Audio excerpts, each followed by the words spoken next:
Hello and welcome to the last session of Night's Black Agents Express Underworld Promises. And we are here in the 12th session, and we're going to see what happens.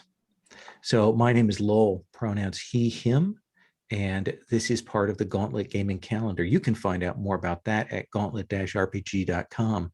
If you've watched any of the episodes before this, you know we use safety tools. We've got those things on the table, and that may come into play today. We will see as we head towards the finale. I'm going to let the characters introduce themselves, and then I'm going to talk about where we're at, and then we're going to do some bookkeeping and hard framing from the previous session. So I'm going to start at the far end with Jimmy. Sorry, I was just renaming myself. Oh, hi. So my name's Will. I'm playing Jimmy Rook, pronouns he, him, a thief turned MI6 asset turned vampire hunter, and a very successful vampire hunter at this point. I would add. I have taken out a frozen lady, multiple demi-vampires in one fell swoop, and I also took out our very first vampiric experience. Well, my very first vampiric experience, the Orphic vampire, the old man bound to Morgaine. Yes. And did you take your between session refresh? I did take my between session refresh. I spent a lot last session. Yes, you did, because I'm looking at those numbers, and in some places they're fairly low. That's what happens when you do a solo infiltration of a vampire infested nest and then go on to, go literally to hell and back. Health's at 3, halfway through, still suffering from those wounds. A little tick down on your stability as well. We'll come back to what all of that means. Let's wrap around back to Carl Pott. Hey, hello, I'm Paweł. I'm playing Karl Pott, Polish Grom Commando. And while not so efficient at vampire killing as Jimmy Rook, but Karl gets the job done. And last time he literally knifed away from Morgaine's dying hand some sort of strange bloody fruit or something. Pomegranate. Yeah, but it was like very bloody. If I it's a very correctly. blackened, blood red. Yeah. Black red pomegranate. Yeah, probably like vampire's heart or whatever. So yeah, he gets the job done. That's his motto. Yeah, Karl dropped his old facial mask because by now every Orphic vampire probably knows his face. So he just is back to his beard and his battle armor. Excellent. That brings us to Peter Skellen. Hi, I'm Paul, he, him. The character I'm playing is Peter Skellen, also he, him, an ex-GCHQ analyst who's now moved from the sort of man in the van to a bit more sort of field ops. I thought last week may have been the end of Peter. For some strange reason, he decided to save a few people, which is not normally his modus operandi. But currently he is really wondering why Karl has bought a clone trooper cosplay outfit and is wearing that instead of issue body armor. But seeing vampires can clearly push people over the edge, and that's how Karl's manifested it. And you're at 3 health. And I'm pretty beaten up. Yeah. Have you taken your between session refresh? I have. I refreshed cache. And from my 0 physical, I've dumped 2 in that. And sort of as a sidebar thing, your face is messed up. Yeah. I sort of do look a bit sort of like craggy faced, massive scar down one side. Yeah. Hopefully it's still not bleeding at this stage. Bandages, clotting agents, all of that in there, trying to keep your face intact. Wondering how I'm going to go through any sort of national airport without getting spotted. Yeah. But I'm sure we can overcome. And then last but not least, we have Henrietta. Hello, my name's Alan. I use he, him, and I'm playing Henrietta Michaels, she, her. I'm paying tribute today. Yeah, Henry was busy during the last op. I think she was supposed to turn up, but claims that she was babysitting our Orphic switch. So that's definitely the story. What were you doing, Henry? I was having a meeting with MI6. I contacted Mr. Hopkins on the burner phone and explained that I wasn't certain that anyone was coming back from where the team were going, but I would wait and see. But I might need extraction at some point soon. And in return for that extraction, I'm prepared to offer him our Orphic contact, whose name I have to say for the moment escapes me. That would be. There he is, Aturk Kurtoglu. Mr. Hopkins will listen. He will say, "We'll do what I can to get assets in the area. If you, by any chance, don't return, I'll fulfill the other ends of our bargain. And the other people I said I would clear, I will clear." And you do need to understand, Hopkins, that I know you thought this was just a loose end to be tied up before you get on with the business you're really interested in. But this could literally be the end of the world. You do know that, don't you? That's not the first time I've heard that. Yeah, but it may be the first time you experience it. We will see what we will say. I'll be in touch. And I think, Henry, there is a call you get from the rest of the team saying to meet them in a location outside the city. And I think we're going to kind of hard frame up to that, to a not great, like isolated airfield. And when you get there, you will see that there is a fairly sophisticated helicopter on the ground, probably rotors still going.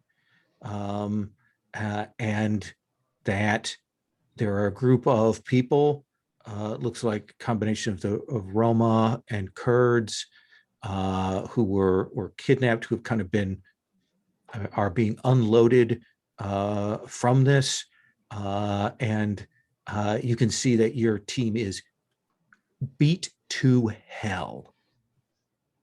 Well, I will run up to see if I can help. What the fuck is this? Black Hawk Down or something? Where the fuck were you? That's the question, Henry. What can I tell you? This guy needed babysitting, and I knew if I left, he was going to just, tell everyone about you.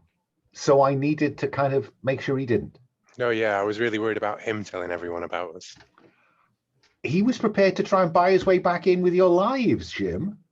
Well, buy him back into somewhere with information. Where have I heard that one before, Henry? Oh, now. Should have gone under the knife when I said. Listen, Murder McGee. There was no point in killing him. But where is he then? Now that you've been, where did you leave your baby? He's safe. Oh, aye? Yeah. Safe. Somewhere that you can't trust the three of us with, huh? Oh, no. No, I mean, I can take you to him. Yeah? Yeah. Yeah, well, maybe later. We've got work to do. You remember that, yeah? Yeah, but you know what? So what happens? You know what happened? Fucking, well, look at Peter for Christ's sake. Shit, is that Peter? There's blood all over him, dried. There's dirt all over all of them. There's bandages that have soaked through on Peter's face. Oh God! Well, then I will deploy medic to help him. I remember the last time you deployed medic, but let's see if you can do a better job this time. Okay. So out of combat. Just try and make the stitches nice and close. I don't really want a big, nasty scar. So here's the deal. You're out of combat. So everybody may heal 1 health when you're outside of combat. And then further healing requires a 1-to-1 spend from medic or shrink. How many points do you want to spend there? Let's see. What are we looking at? 5, 4, 4. I will spend 1 on Peter and 1 on Jimmy. Okay. Jimmy slaps your hand away and says, "Not interested, Henry. Okay, I'll spend 2 on Peter then. He needs it more than me." That'll probably I'm mean not sure he does he? I mean, narratively he does. But it's there's also the thing on the healing. 1 point spent takes a few minutes, 2 takes an hour. So I feel like Peter needs an hour's worth of medical care while we info dump to you about. Fine. As I stitch. Well, I managed to get Morgane's shadow. Well, your shadow, I suppose, wasn't he? He was a bit close to you at one point. That shit who snuck up on me that time. Yeah. Well, I got him. That's brilliant. Thanks, Yeah. Jimmy. Yeah, no need to chase your own shadow anymore, Henry. But that's not the last of the type, surely. God, no. There were hundreds of them down there. Hundreds. They were boiling up out from the underworld. There were priests. There was Morgane. There were these poor people being sacrificed. Peter, But God they love are him. hurt. Yeah. We took him out. We blew up the whole thing, brought it crashing down into the ocean. That was Carl's work. That absolutely masterclass in demolitions. And you should have seen him. He just rode right into those shadows, pulled Peter out from underneath it. But then Peter, I never would have you know what, Peter? I never would have believed it was you who would go after the hostages like that. Proud of you, Good-looking mate. girl. What can I say? Oh, I'm not proud of you anymore. Yeah, So the hostages, maybe they are still poisoned, or maybe they are already poisoned. Yeah, maybe So- Peter fed them on the way over. Yeah. are you saying that job done? Nah, We can go home. that wasn't the No, because only it was place. only Morgane. We still think the main man has got a bigger plan. Calix. Calix and Eridis. Yeah, I think that as we are talking, Carl just like, Jimmy, can you do you have this weird stuff? Maybe Henry can let's take a look at this now that we have time. What the hell is it? So pull out the pomegranate out of the. Occult. I think it doesn't. I mean, the base thing is, it doesn't need to spend. I mean, the pomegranate is a central feature in the stories of the underworld. The pips of those are featured in that. Do you want to make an occult spend? Oh yeah, that's the least I can do to help the team. You know that within the sort of the Orphic mysteries, they don't exactly have the same kind of sacred groves as you see in other Greek and of course some British Celtic traditions of those, but there is the sort of ritual place of kind of Pluto's garden. That being the place that a place at the heart of the underworld where something grows and is part of that sort of long story and ritual of passage and transformation and containment. And containment. You suspect that if Morgaine brought this pomegranate to this place, it came from somewhere else, which we'll come back to in a moment, but that perhaps you've established that there are these weak shades and these stronger shades, and that perhaps to attach these stronger, more fully formed shades, it takes some kind of manifestation like these seeds. Fine. Yeah, there's not just, so the ones that we've been dealing with, Henry, are just the tip of the iceberg. There's hundreds of them, and they're hungrier, but they're weak compared to the rest. You know, but the blood makes them stronger.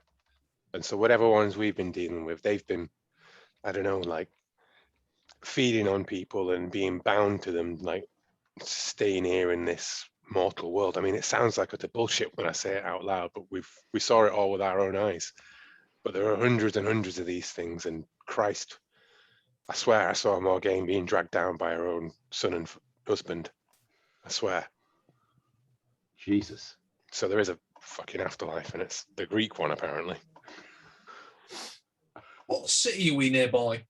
Well, Right now you're outside Istanbul. As you're kind of there, Daria comes up. You've been on the flight to kind of get out of radar sight and get to another area that's clear. You've been giving Salim helped us out with that, I think. Yeah. You've been giving her the sort of the rundown. She's been looking at the coordinates, the flight path that's on the helicopter, and she comes and she says, "We need to go." Oh, what's to those coordinates? Yeah, we found another clever girl to join us, Henry. You can Walk off. Yeah. She says, the place that they come from is Gyros. It is one of these great mountain monasteries, isolated island mountain. There are a number that are accessible and others that have been held back. This is one they call the area that is not normally, as far as I know, as much contact with the outside world. But here is the thing. In legends, that is one of the sites of the underworld. Now, that's the second time we've heard that, because Yeah. last week we had the Daughters of Void Fragments, and there was a report to Aerie. Right. So that's the second time we've heard that phrase. She says, here's the thing. From what you have said, they are trying to do this ritual. From what you have told me, from the information that you've given me,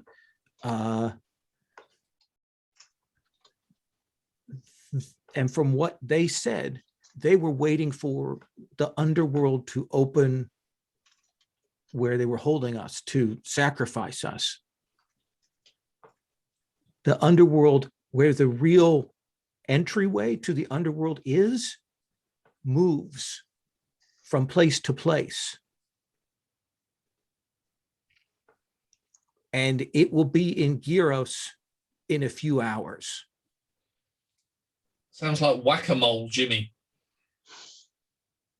Yeah, well, I always found that he used a hand grenade. Whack-a-mole's a short game. I'll ask her if she wants to accompany us to Greece. She is tremendously reluctant to do that. You can tell that you could pressure her to go with you. No, I'll tell you what, I will give her details of Tamar, my contact in the Middle East, and say, if you don't hear from us within a day or two, phone this number and this woman can help you out if things start getting a bit sticky. All right. I will get these people back to town as Yeah. best I can. Well, I'll have driven up in some kind of hire car. May we take that? Of course. Here are the keys. It's only insured for the named driver, so don't damage it, please. I'll also give her details of the safe house. And she'll kind of note those down. I don't know who you are, but thank you. Henrietta, call me Henry. I'd stay I'll away walk her from, back to the car. I just wanted to stay away from Mary of Moguls. The priest is dead, but whatever they left behind is still there. I'll walk her back to the car and slip her a piece of paper that has Hopkins' number. If anything goes awry, this will also help. Thank you. And she'll start shouting in Turkish for them to load the kids and people into the car, kind of jam it packed up, and they will take off. Probably just as the helicopter refueling is finishing off, Carl. I lean over to Peter as Henry's finished up with the thing, and I admire the work, and I go, "Not bad. Listen, I know he hides it well, but I think Carl could do with some of the good stuff. He got more injured then than we realized." I think so. I'm Yeah. fine. I'll do it. Tell you what, you fly the helicopter, Jimmy. I'll sort Carl out. All right, it's been a while. What's your driving like? My driving's all right, actually. I think. Yeah, so you should be fine. I mean, I'm fine as long as we don't get like chased or anything. Flying the helicopter's fine. Hopefully, Carl won't be too out of it by the time the heat seeker missiles come in. So Peter, you're going to mark the good stuff and clear. I'm going to give Carl an injection of amphetamines, ketamine, anything that'll get him back on his feet pretty quickly. A little bit of cortisone there for the ribs that got cracked when he got thrown against the wall. Little bit of spice in there. Yeah. Oh, Peter, you should I love it. This is whew, so good. I feel I can move a mountain now. You probably can, but eventually that's going to wear off. But it will be good. It will be good for what we're going to do in Greece. That's for sure. And as we're getting it up, and then I'm just going over what we've got left. We got our guns. We ain't got any explosives left. We're out of money still, but we got one of these daggers. We got some of this oak. I think we lost the oak launcher as well, didn't we? I certainly forgot to grab it when I was down there. But as I look in the back of the helicopter, there happens to be a large sports bag full of C4. As he spends the cash, Spends the cash. Salim has left a little present for us in the back of the helicopter. Wow, it's amazing how I keep finding explosives everywhere. That seems reasonable, though I suspect it's more a call, and Salim has delivered it here rather than you find it in the enemy's helicopter. But that seems fair. So mark that talent. I have. And you will get up into the air. Henry, the smell in this helicopter is atrocious. It is mud and dirt and sweat and blood everywhere. You are muted. Fly with the window open then. As we're flying over to Greece, so I do, and I think Henry's in the passenger seat next to the co-pilot seat next to it, while Peter's rooting through his bag of C4 and Carl's spaced out in the back. And Jimmy's going to lean over and say, in Paris, right?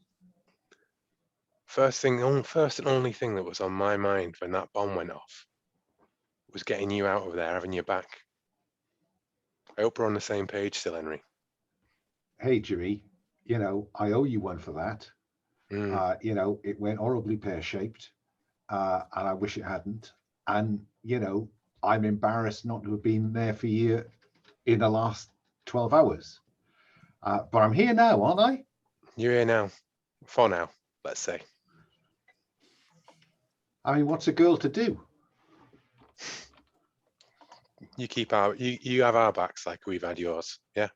Absolutely. All right then. You can trust me. In fact, I think you wouldn't like the place if you had enough after the last one. Like, this place was like the last place, square 10. So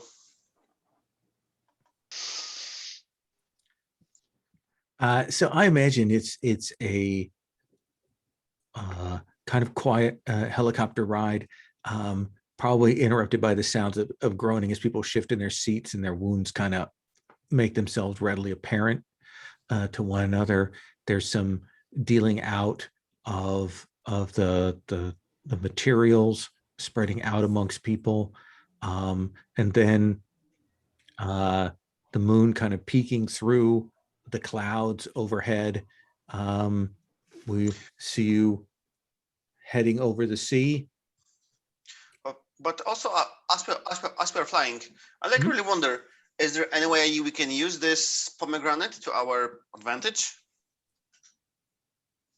All I can tell you about the pomegranate is that I think it's something to do with finding your way in or finding your way out of the underworld.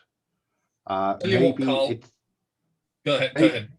Maybe it's about summoning. Maybe it's about sealing. I don't know. I think it's a good thing you've got it. But I know you've had a little bit of the good stuff, Carl. But I know a bit about the occult. I can't cast spells, Well,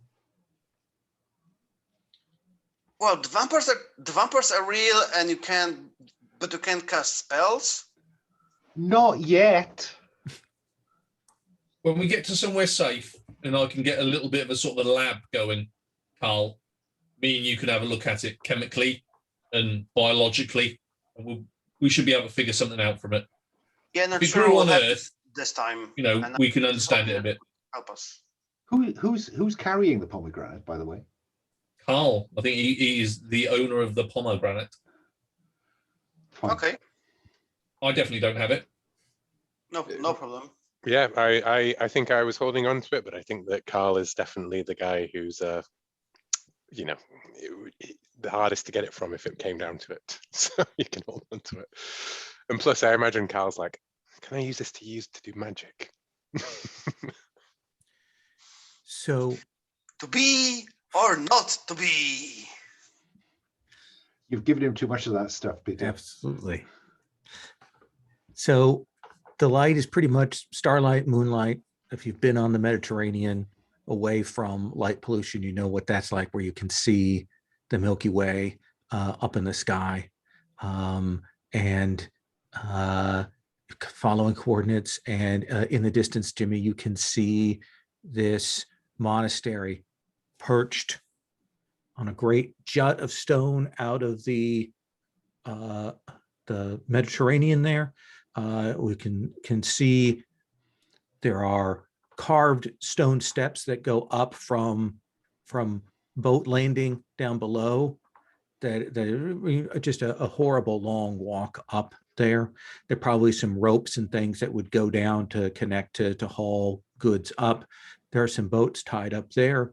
It is, as seen on the cover of the Persephone extraction, a largish old style monastery. But you will see that there is one area that is, you guess, would normally be covered almost with maybe a camo net or something, that is opened up, and you can see that there are just, as you kind of catch the moonlight, 2 other helicopters parked there, both bearing the Eurydice Industries logo. But the thing that will strike you is, beyond the moonlight coming down onto this place here, you don't see any lights on. no lights in the windows, no torches, no iridescent light, nothing like that as you come by. And you do that sweep in. Jimmy, can I please have you make a piloting roll? I don't have the stats for this. I don't have the resources for this, but I will do. I'll do it with a one spend even. I'm in the co-pilot seat, aren't I? Yeah. You are. I will spend 1 from physical to top up whatever Jimmy puts in the pot. Okay. Cool. I will spend 1 as well. And sorry, I don't have the dice roll up. That's the one thing I have not got yet. I do wish you didn't have to put in a name for it sometimes. It's just that one step. I know, yeah, but like when I'm the You GM can- and I don't actually want to do it, to Right. roll any dice, you know. I know that you can like log in, but I don't know if that permanently carries your name over. It does. okay. So Henry's dice stay here all the time. Yeah, so do mine. So you That's just a save the roll. 9. That is a 9. Should have spent the extra 1. That was 10. Hey, blame Henry. Henry's got the 1 point to spend. So I think that as you are coming in, there are a number of lights that go up on the dashboard for some things that you guys don't recognize. And there's a moment when you're kind of coming in and you realize that you're getting stuff, and it takes you a second to realize that there's clearly some sensors on the monastery and some very particular flight paths that you don't know. And you're kind of trying to adjust to figure out what the thing is, because you will, get that sense of something heating up, some sort of automated thing on the ground. And what does it look like when the surface to air missile just comes by the chopper? How is it that the two of you managed to evade that? I think we're flying and the little things are pinging off the stuff, and like Henry's going like, no, and she's working it out on the thing, and she goes like that way and points, and Jimmy looks, and then there's just a missile. He goes, shit, pulls back on the control, and there's that explosion, and the chopper will shake. And you'll get that goes off of all the claxons. I think I'm bringing it in on a hard, landing on probably in where those two of the helicopters are parked, right? And I think you bring it down, and there's that bit where when you land, it slides more than you want it to, and you will drop out. And you'll see kind of the sparks and fire in the back of the helicopter, and you're certainly not getting out in this chopper. Don't need to get out, just need to get finished. Kick open the door, throw Henry my shotgun, and pull out the MP5 and take a position. Let's start with Peter and Carl. The chopper is about to make a hard landing in the very exposed airfield attached to this monastery. When it touches ground, what do you do, Carl? Yeah, I imagine we were horribly shaken in the back. Well, I don't have a parachute, otherwise I would have jumped, but I don't think there is one in the helicopter. So I just like strap in and yeah, brace for impact, as they say, brace for impact. Comes down, smashes down. Peter, as soon as that's on the ground, what do you do? I think I'm going to shout to the others and say, we need to bluff our way that we're the only survivors, and holding my face, say that I've been attacked by some sort of hemorrhagic fever or some sort of anti-vampire evilness to do with the blood. And you've got to get me to some medical service. And I'll literally just tip out of the aircraft and sort of lie on the ground going, "Oh, it burns! It burns!" I'm inclined to say I've got this as I roll out of the aeroplane, grasping the pilot's coat that was on the back of the co-pilot's seat, and using on the move spend to automatically find elements of a basic disguise in the scene. You'll always be able to find a lab coat and hospital, blah, blah, blah, blah, blah. The next basic person to scan you will automatically read you as that. So I'm going to go with the bluff. You don't have to mark that. Because this helicopter touched down loud, noisy. I mean, no one could have missed this. You're out of the helicopter. Peter's on the ground doing his part of it. You've got that coat on. You're looking around. You know, you mentally check where your gun is, all that, and you're waiting, and no one comes. Why is that so much more disturbing? Yeah, so Henry's kind of running out from under the helicopter towards where she expects to come, saying, "Help! Help! It was a disaster! A disaster!" And there's no one to talk to.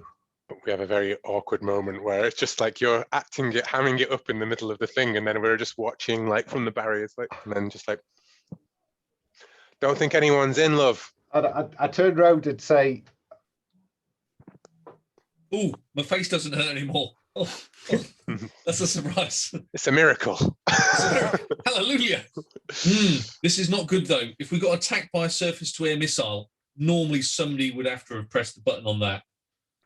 Nah, this is just automatic pilot. Can I make a, let me have a quick look, a culture spend, because I believe it covers a lot of old stuff like, yes, human terrain analysis, architecture. Sure. What do I know about these island top monasteries? This has clearly been very carefully renovated in such a way to make it undetectable from satellite. You can see where the material is off to the side, the kind of pullover canopy.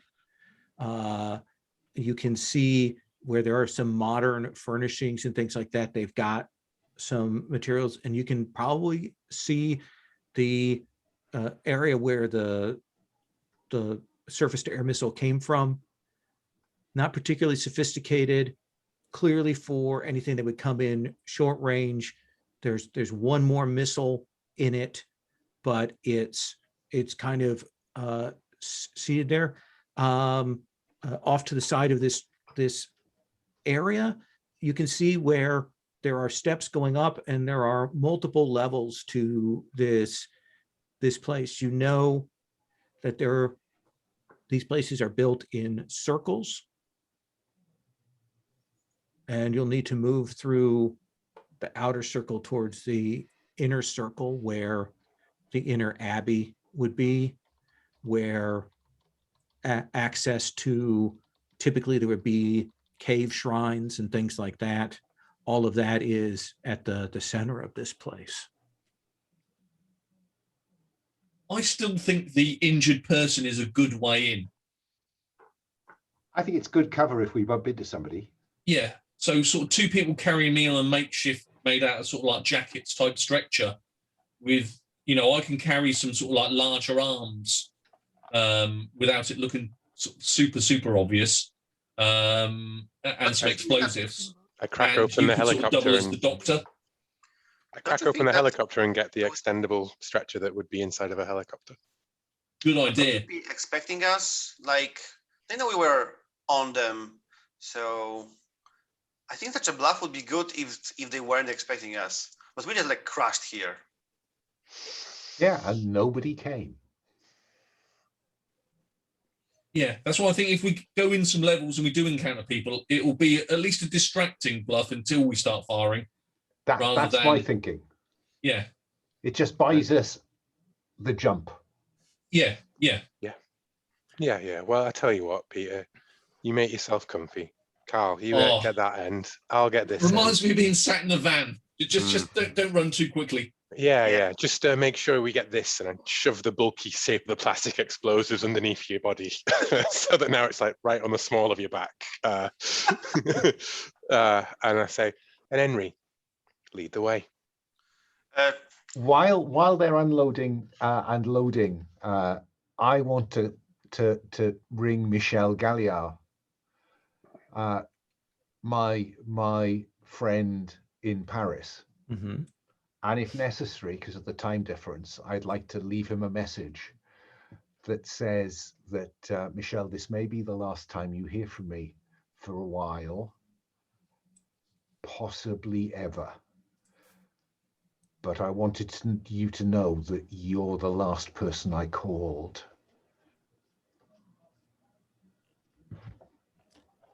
Go ahead and take that refresh. Thank you.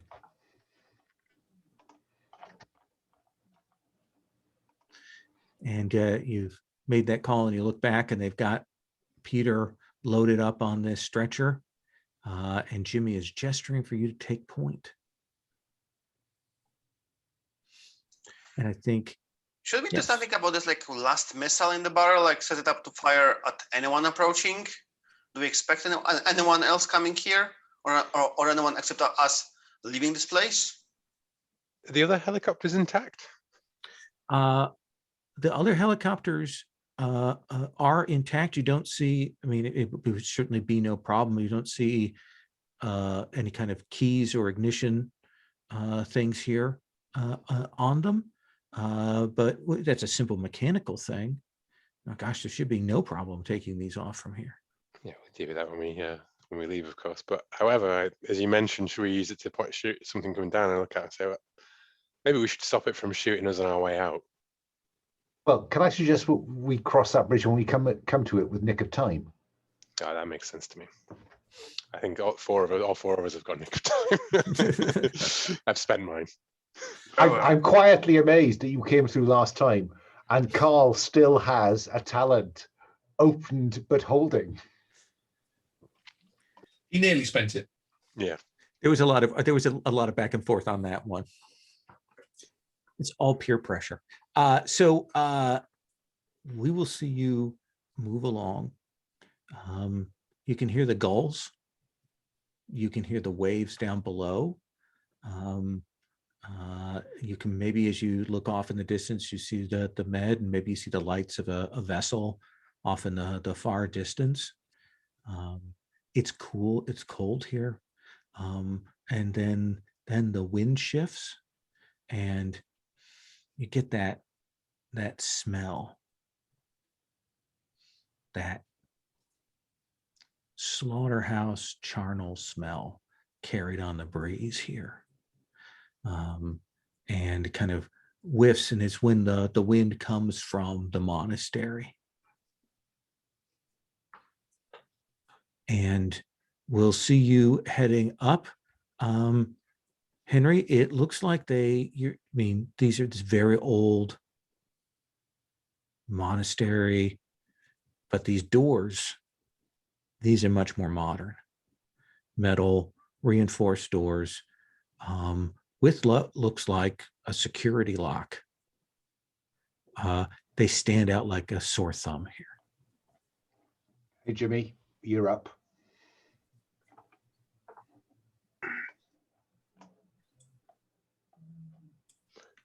Infiltration. Before you open, I would just like to maybe like climb the wall. Maybe there is like an opportunity to get in through, I don't know, a hole in the wall or something around, or some other entrance. You'd certainly climb up to another level and try to force open a window. I'm just thinking about our bluff. Mm-hmm. If the door closed, the bluff, it will not work. Come on. Listen, Carl, I'll hold Peter if you want to. I don't think there's anything wrong with a two-pronged approach in any of this stuff, as long as you can keep your head down. You may guess. I'd rather be in the shadows than in the open, but... Yeah. Well, no, that's what I'm saying, is in you can take No, I think it's a the good plan, alternative. Carl. Yeah, and we go in through the door. Okay. So Split the party. let's start with your side of things, Jimmy, and then we'll come to Carl. Yeah, well, no, Jimmy's looking a bit, like rattled and low on points, and somebody else has got a nice cushy 7 there on their infiltration. Poor. As Jimmy leans over the lock, Henry kind of looks and says, I wouldn't do it like that. But I was wondering if I could maybe spend one from... I don't think any of them are appropriate. I'm very happy to offer Jimmy advice on how to break into a large building by spending a point from of infiltration. Yeah, that sounds good to me. Okay. And Jimmy, are you you're going to spend a point as well? Yeah, I'll spend 1 point. It's just a +2 then. You didn't know I knew anything about this, did you? This kind of stuff. Oh, I never underestimate you, Henry. Many faces there. At least 2 of them. Many faces, many skills, dear. That's another 9. That is a 9. So you will get this open, but you will realize that there has been, like, someone has left the place and set the alarms and set whatever else, and it's not just alarms in this place. You can tell that there's more here, and you're not entirely certain that something somewhere hasn't been triggered by you getting in here. But you'll open the door and you'll see the bodies piled in the hallway there. Well, so much for the fucking bluff then, eh? Peter, get your ass off that stretcher. Come on. Nearly had a little sleep there. Could I have Hopefully both of Carl you... can. Hopefully, if Carl's in front of us, then he can, see if anything's happened up there. Yeah. Can I have both of you who open to witness this scene, the bodies pressed against the door, the bodies stretched through here? Can I have both of you make cool tests for me? Of course you can. I will spend 2 and roll the dice. 8, 9. I will not spend anything because I'm going to need that to fight off vampires later. I forgot to get rid of my 2. But I rolled double 1s anyway, so it makes no difference anyways. Henry, why don't you mark 1 stability? Jimmy, would you please mark 1 stability and a shaken? They are drained. They are in terror. They are dressed in the robes. You see the marks of the Orphic order and such on them. They look like a mixture of people, guests brought to take part in this ceremony, and this was their part in the ceremony. They fed on them. Whatever, these things get stronger through blood, and there's 1, 2, there's over a dozen bodies down here. I slowly look round at Jimmy and Paul and say, it's Calix, isn't it? And who knows? Yeah, I reckon so. Whatever it is, he needs a lot of blood. The boardroom of Eurydice was just curtain up for this guy. Carl, let's come to you. I'm going to cut away from that moment. Carl, you're climbing up, essentially going up a level, kind of going in, because they're kind of that stacked in tiers like a wedding cake. You're kind of making your way up till you can find a place that looks like it'd be relatively less problematic. Let's have you make that infiltration roll. Yes, I'm going to spend 1 and see where the dice take me. It looks like a 9. So you will find a window that you get popped open, get in relatively easily, realize, you've caught the first alarm wire on the window. It's the second one that you're not sure you caught. And essentially your hackles go up. You know that someone or something has been alerted in here. And I assume at this point, we're going to assume that you guys have secure comms between one another. So, don't have to worry about that being intercepted or anything like that. We just take that as a given. As you come in, you'll hear them talking about the bodies down below. Mm-hmm. Cool. And so where do I get in? You come in on what looks like a set of like monastery monk chambers. Come in, very Spartan setup here, basic clothing, that kind of thing. You'll come out into a hallway. That smell is sort of in that place, mixed with a kind of a sulfurous smell, because you're a little further into the interior than the others are. And it's dark in here. No lights. You've got your night vision goggles on, but there's very little in the way of light source here. What you do pick up is definitely there are a lot of interior sensors, that kind of thing, basic defenses. Now, do you want to make your way further inward, or do you want to fall back to meet up with where they're at? So are they actually like 2 floors to this monastery? Yes, because I'm on the top floor and they are on the lower floor. So the monastery is about 5 floors. I mean, it goes in several levels. So you're a couple levels up from where they're at.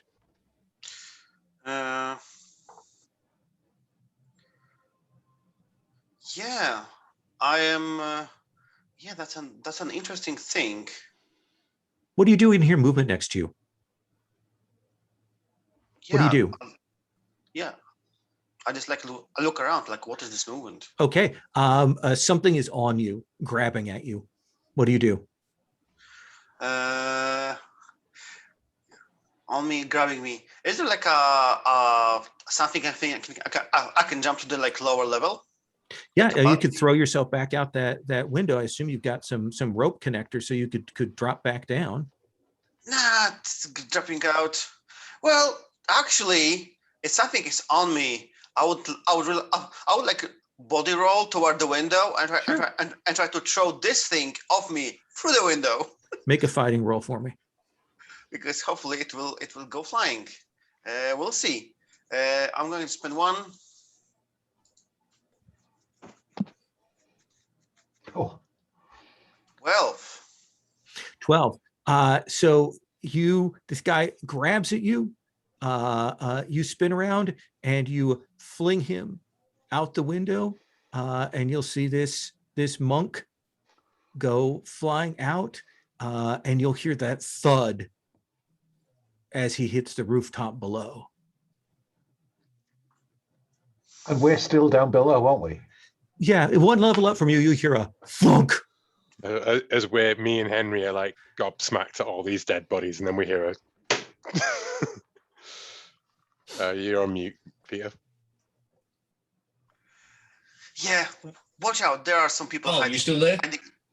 Yeah, I'm here. Just had to throw some body through the window. I'm going to proceed forward. Cool. Keep us posted. I think both teams will begin to make their way into this building. Let's take 7, and then we'll come back.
Oh no, the green Yeah. screen was exposed. That's him behind the curtain. It made me laugh when we saw Alan's the other week. So UKG, hopefully going forward. That'll be nice. You're muted, Alan. I noticed you'd muted. Sorry, it's been a Muted. long day. It's been a long week. I noticed that you posted about that when Lowell was asking when shall we have GCOG. Well, it is the third biggest gaming convention in the world. Yeah. So, Oh yeah, Are no, you we going? definitely don't want to be overlap taken with into that. account. Yeah, no. I'm very British of us though to be like, oh, well, no, we don't want to be rude to bring it up, but well, I would say how very British. How once upon a time very British. If you were European, would be like, how dare you do that? You're not stealing our conventions from us. I suspect we'll be ending with that last weekend in June will probably be the date that we end up with. It gives us enough time to plan, it keeps it far enough away from the other one, and it gives us such that the next one that we do can be after the whole Origins Gen Con debacle that's coming. We can do that in late October or November if we decide we want to do one at that point. Oh, Alan, a thing that we found last time was that these untamed, the ones that haven't been bound to someone, you can wash them away with clean, purified water, like dissipate their shadows. Or burning sage. Or burning sage, sort of like corrals them, like they don't like it, kind of thing.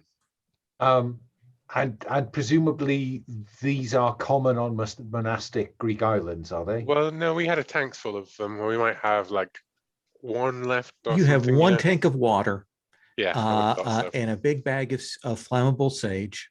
Because we never actually used the sage last time, I don't think. One living steak, and one attuned knife. Yes, and I will say that whoever announces that they've got it first is the person who has it, right? Because otherwise, I'm like, Jimmy's got that. I lost the other one. Do I still have my cool crossbow bow in the box, or was it left in the cave? I think we established that as being left. Okay. Yeah, sorry, I shot someone. I shot something with it, and then I think I rolled a 7 on the take a hit, so I lost it as part of the move. The same way you lost the knife, right? Yeah. And probably Cal still resents me for that. Like, how could you lose my baby? We are so under-equipped to kill anything here, Jesus.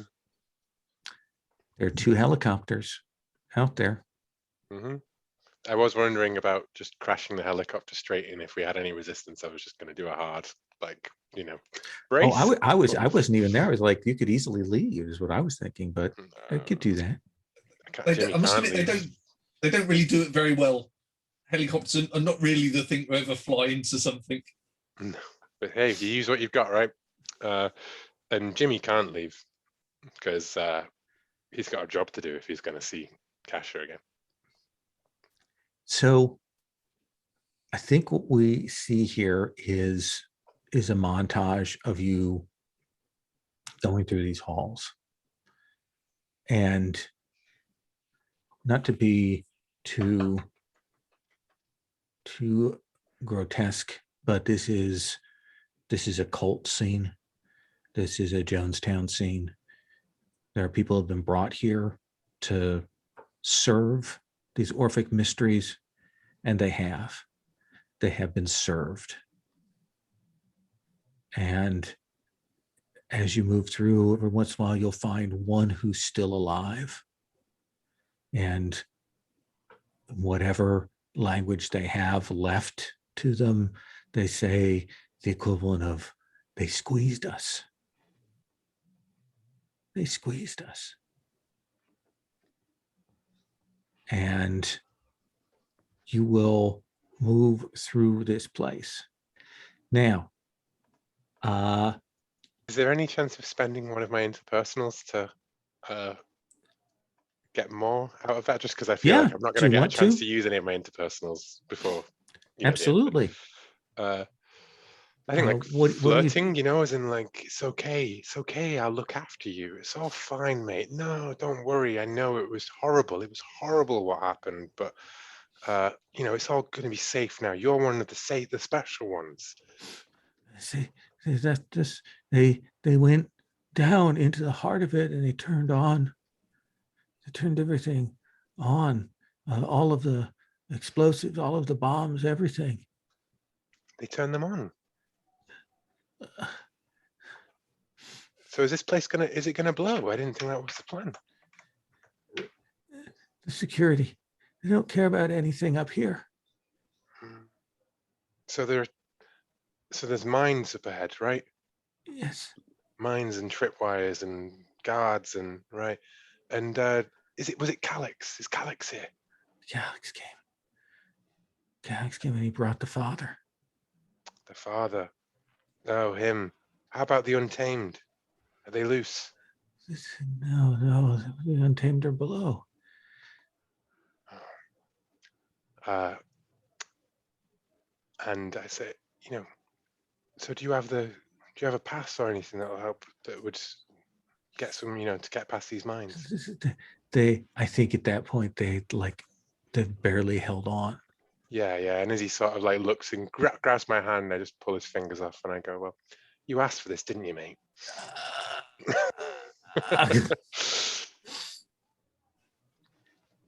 So tell me, team, you know that this place is triggered, booby-trapped, wired.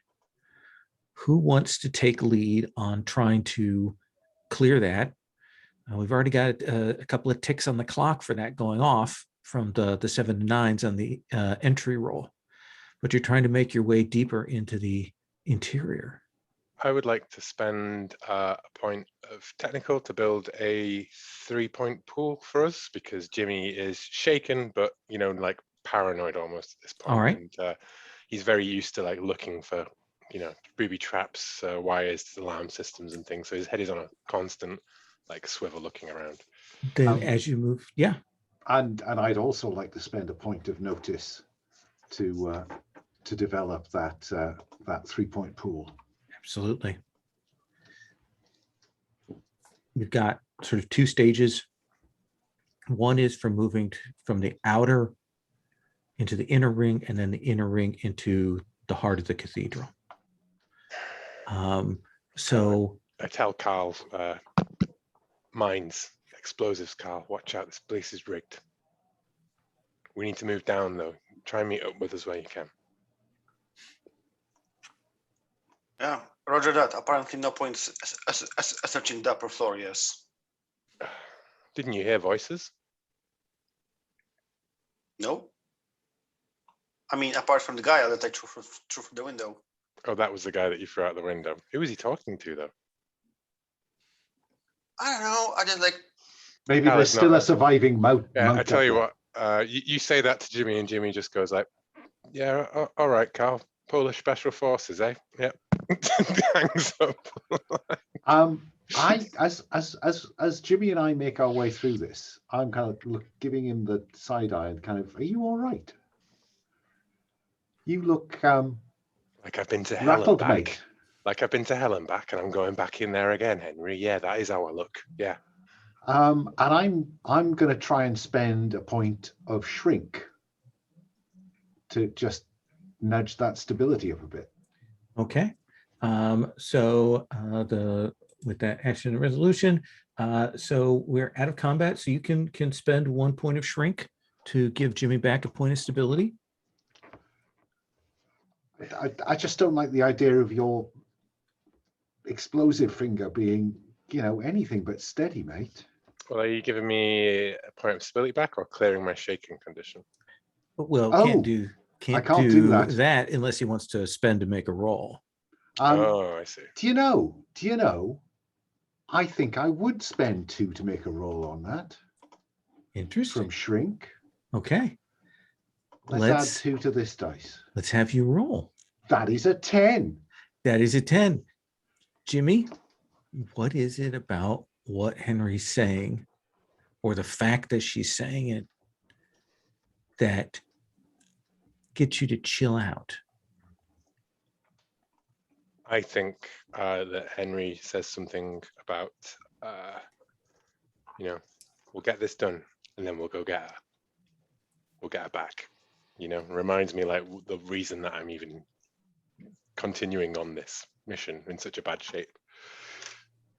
And Carl thinks that Jimmy allows himself for a second to believe that maybe Henry means it. I rolled a 10. I'm Yeah. absolutely convincing. No, exactly. So that's Yeah. why he allows himself to believe it, even though he knows that he should know better with you.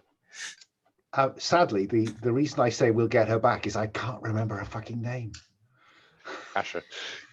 I know. Yeah, real life. Yeah, well, exactly. Yeah. This third in Paris. Yeah. I Carl, imagine this is how Henry sees everybody.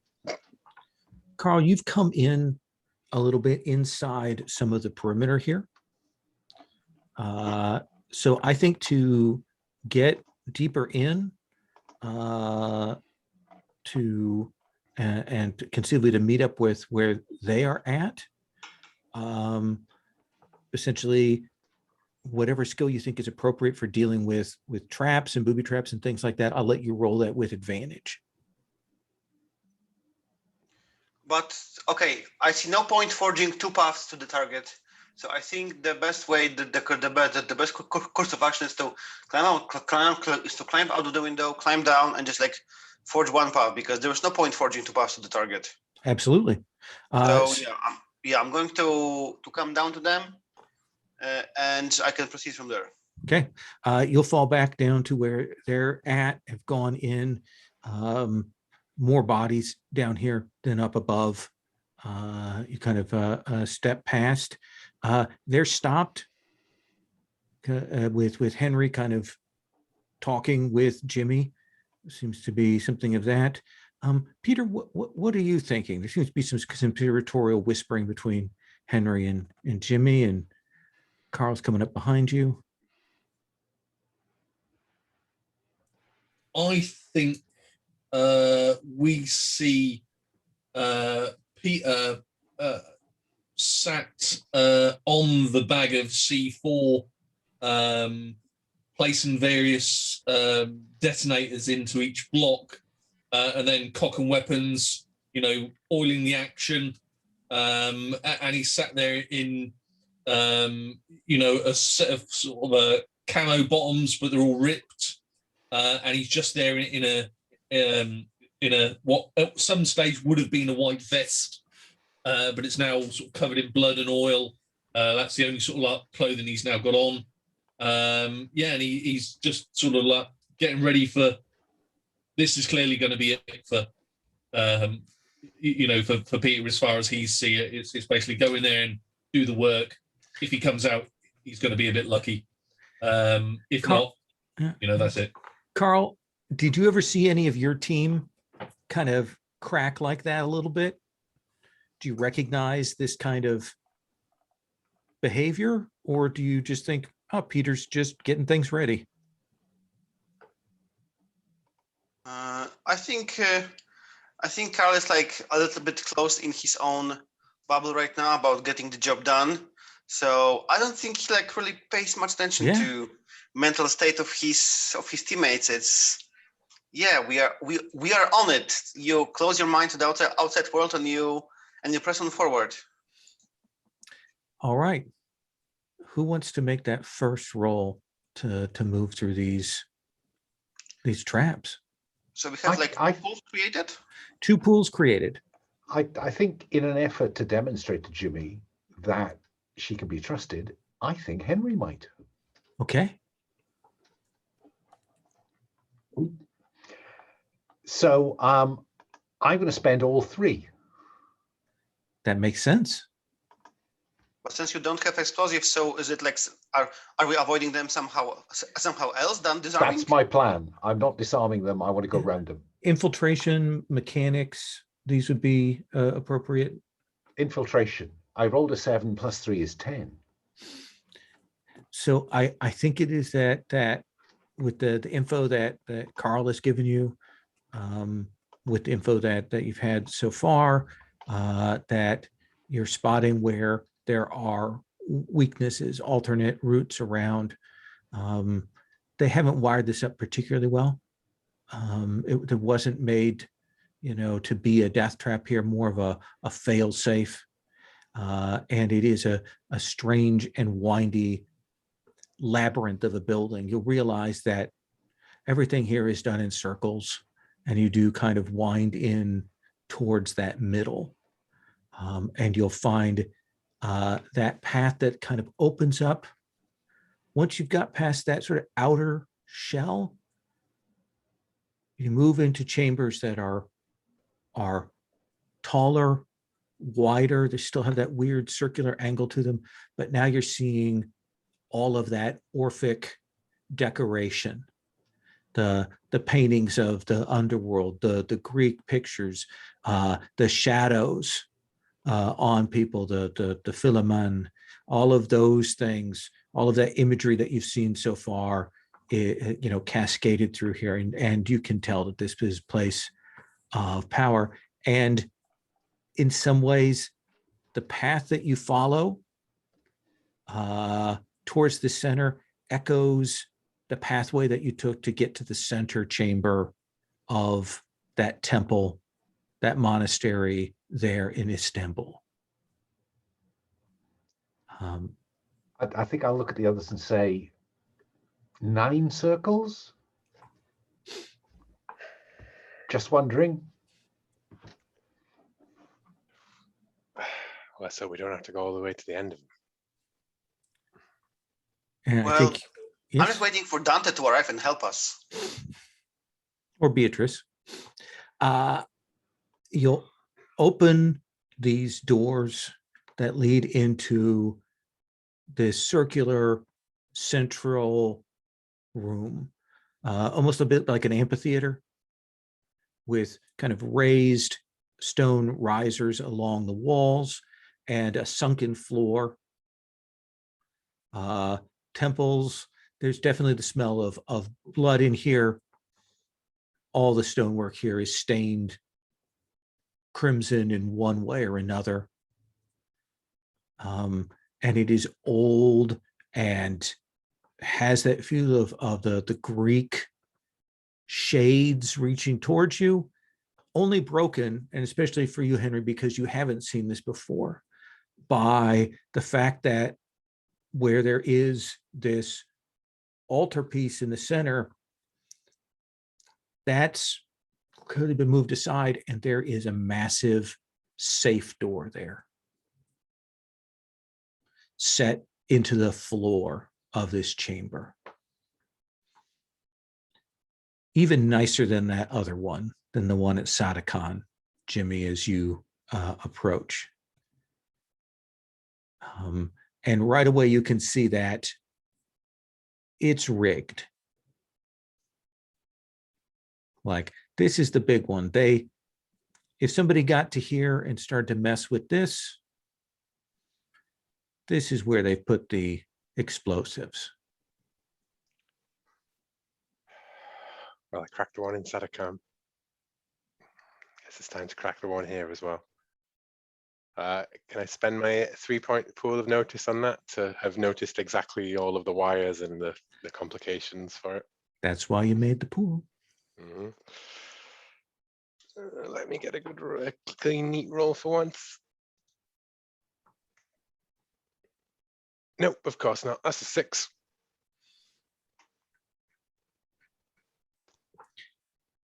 So there is this moment when you get it open and you can see the stairs going down, and you look and you can see the timer's been triggered. And you've got 30 seconds, and you and your group have 2 choices. You can drop down into this tunnel, this set of stairs down into the underworld right now, and hope that the blast doesn't catch you, or you can run for your lives, try to make it out through the labyrinth back outside. What do you say to your compadres? Jimmy just turns and yells, "Run!" and legs it for the stairs because he is not turning back. See Jimmy drop down into this safe thing and just starts sliding down them. Carl, what do you do? Geronimo! I follow Jimmy. Yeah, I jump down, try to hold back. I don't know if you are sliding or running. And there, yeah. Henry? Pull out the burner phone, text Dante to Hopkins, and follow Jimmy. Okay. And Peter? I think I'll grab the bag of C4 and run and throw myself down that hole. And I think that it's one of those steep stone things. You're hitting your arms and elbows against the stone walls. This continues to twist. It goes down impossibly far, running, falling, knocking over. And then there is that woof. And I think regardless of armor, everybody needs to mark off 1 health. That's not going to recover for a while.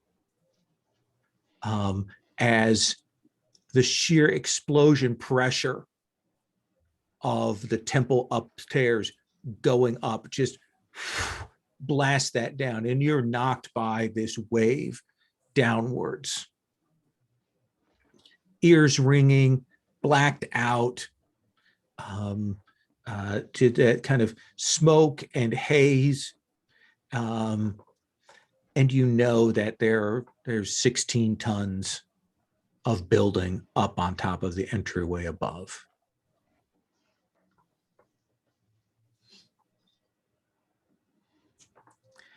Jimmy. Anyone bring a spade? Special forces. I always have a spade with me. Come on. Pulls out little camping spade. Yeah. I think that you'll shake your heads, kind of sit up, and you've kind of hit the bottom of this, and you see and hear water. You realize that there's a kind of a mist here clinging to the ground that you can kind of just see through. There's that smell of sulfur and carbon monoxide that you smelled before in the underworld chambers. But you will see that there is a body of water. Like, how is this here? Did they build a cistern? And it's hard to see because of the mist. You can't even, where you pull out your flashlights, the beams are just eaten by the mist. And you can see that there is a boat.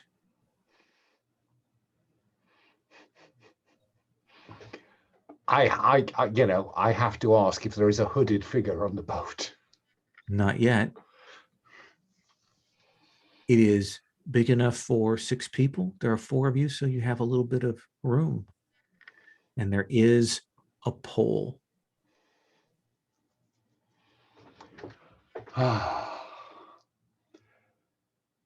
You see, this is the advantage, says Henry, of an Oxford education.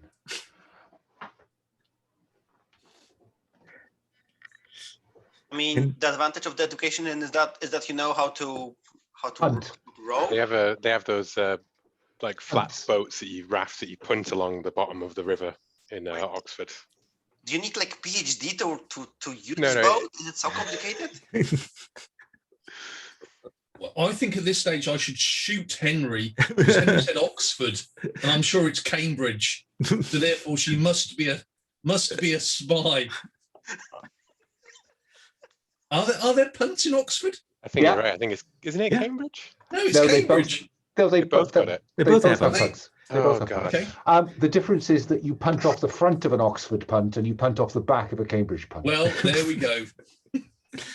I only know this from Inspector Morse, so this is my limit of that. I was in Oxford in '84, I think. So for like a day. So you four will load into this boat, plus the fifth member of your team. The bag is C4. Yep. And Henry, you will start kind of punting out.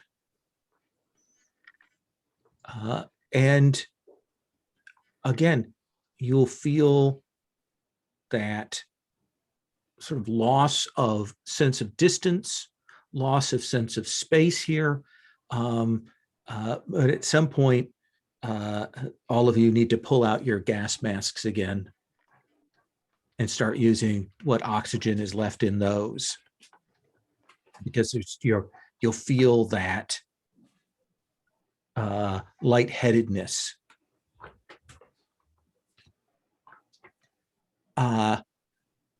And you will come to passageways. And there are a set of 3 passageways, each with water going down them, and each painted with sigils atop them. And you guys have done the legwork. You have spent the occult before. You have looked at the Orphic mysteries throughout. And you can see that there is a passageway that goes nowhere, that is endless, as it says. There's a passageway deeper, and there is a passageway out.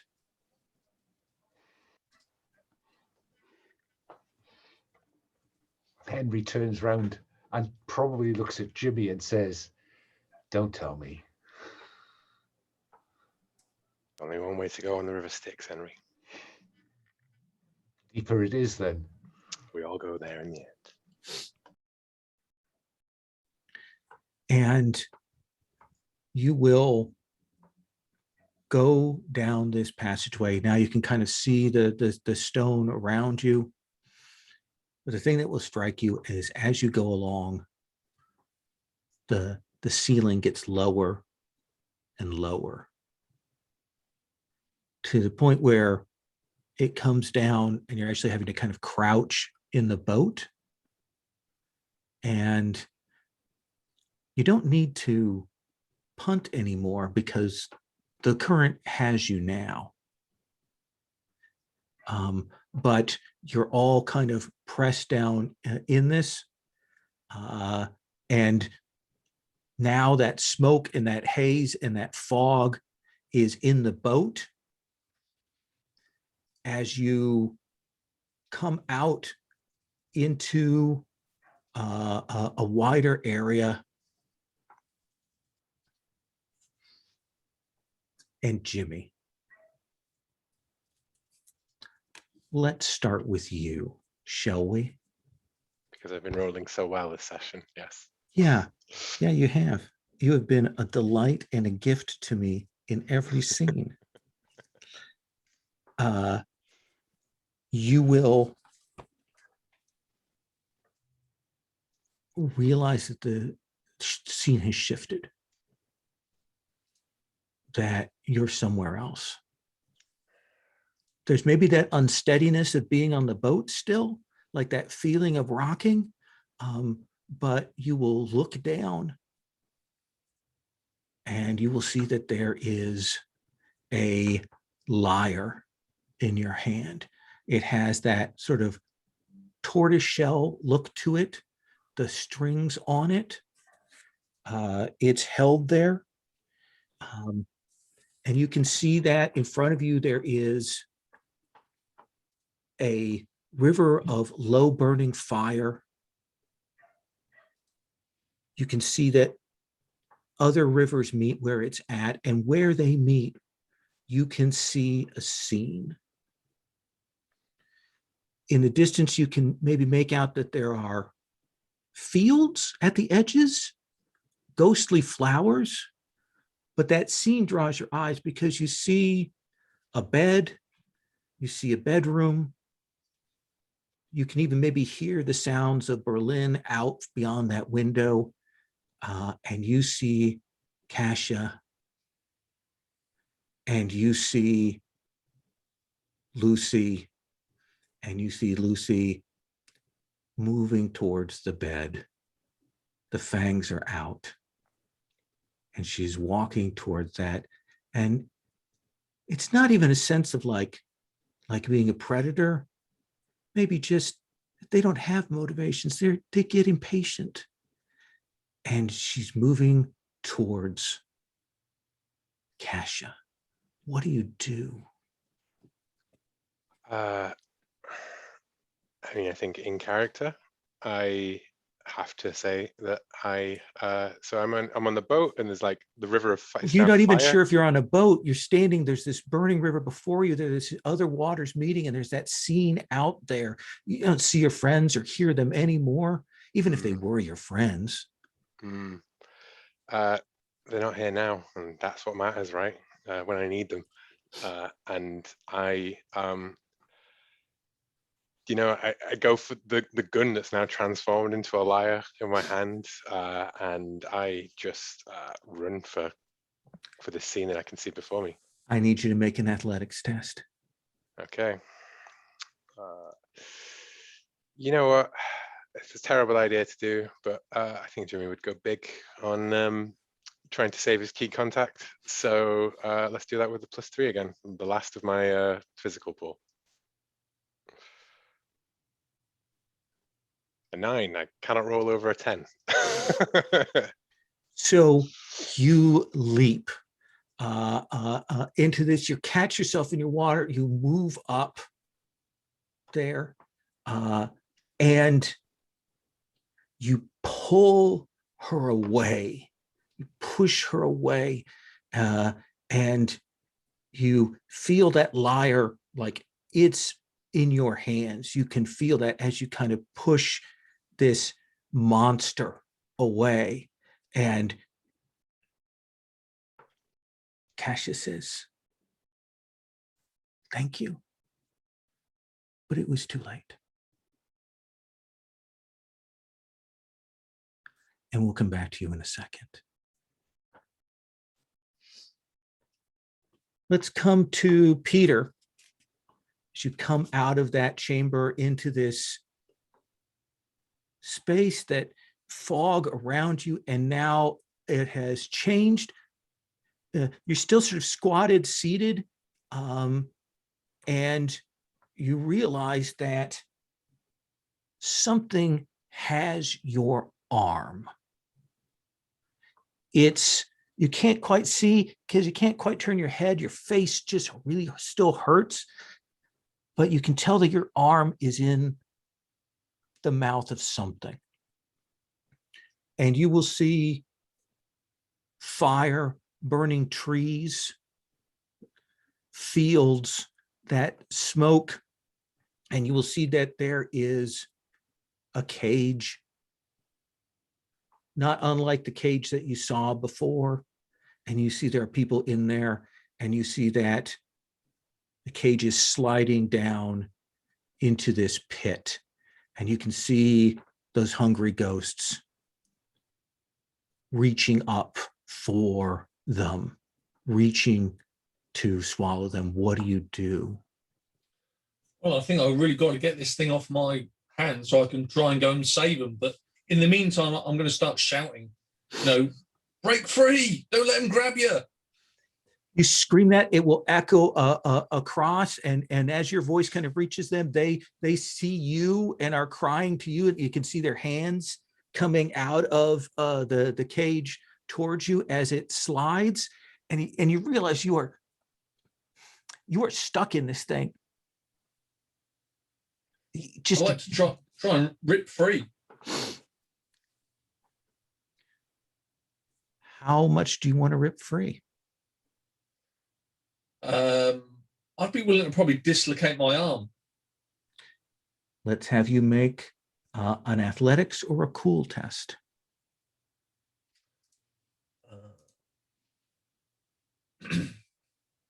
Let's cool it for the big 3. Clearly, I hope to roll better than Jimmy. 14. Get in there. And I think you'll be shocked as your arm gives way and you leave that behind and stagger across and with your strength grab onto the edge of this cage. And you see these figures look at you and you can see the skull beneath the skin. And you realize that these are ghosts. They've already been sacrificed, but they want to help.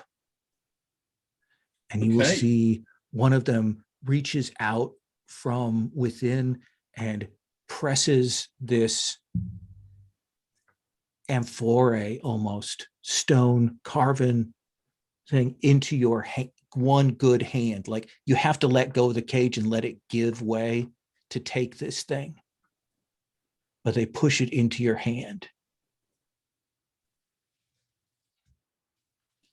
Excellent. And they say, drink deeply so that they may drink deeply. I will, definitely. We'll come back to you in a moment. Henrietta. Scene changes. And there is quiet gardens outside, ghostly flowers. Behind you, there is this river of flame, but it's quiet. And you will see that there is a person seated there. Who recruited you into MI6? Dr. David Balfour.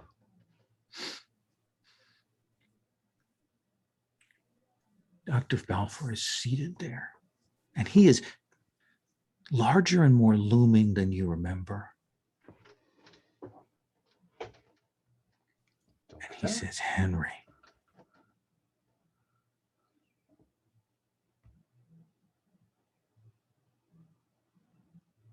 What's going on, Doctor? You died 7 years ago, didn't you? We are hollow figures who must take on the appearances of those who came before. I'm inclined to make an occult spend here. Is this really him? Is this one of these hungry ghosts in disguise? Make a roll. Make a spend for me there. Just the one? Just the one. This is not a ghost. This is not the doctor. This is something else. What are you? I am the one who bears the lantern for you. Can you? Where are my friends? Where's the rest of my team? They are making their choices. Are you here to offer me a choice? Yes, but I offer you a different one. I offer you the chance to survive all of this. And so survive, not survive, is that the choice, Doctor? The choice is survive and serve, or take your chances on what comes next. Aye. Too many have escaped from hell. Serve who, Doctor? This is my place, and so many have rent it and torn it and looked to give it up. You could be my instrument.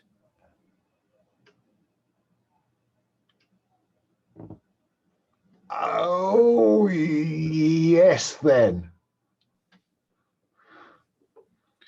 Then you will be a child of Hades from this point forth. Really? And you will look down and you will see that there is a lantern, handmade there, burning with an unending light. And when you look up, you realize you're back in that boat. But we'll come to that. With a lantern. With a lantern. And the others? We'll come to that in just a moment. Carl, smoke, haze, you've got the mask on, kind of move that along. The smell kind of moves and turns from that sort of carbon monoxide and the burning to like the smell of cordite and guns and the aftermath of explosions, all of that kind of in your face. And you will feel the scene change, and this river is burning high with fire. And you look up and you will see that there is a set of steps going up, and but you know they go forward, and you will see a figure that sees you. And when it sees you, its eyes go wide. And it begins to run to try and outpace you. And you see Morgaine. Outpace me to what? She looks like she is trying to outpace you, run forward into this darkness to get somewhere, to do something, to warn something. Oh, I'm going to run as hell forward and try to get in front of her. Let's have you make that athletics roll.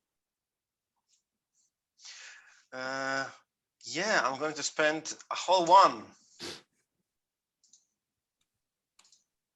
I guess that's my motto for this session. Spend one. Fair enough.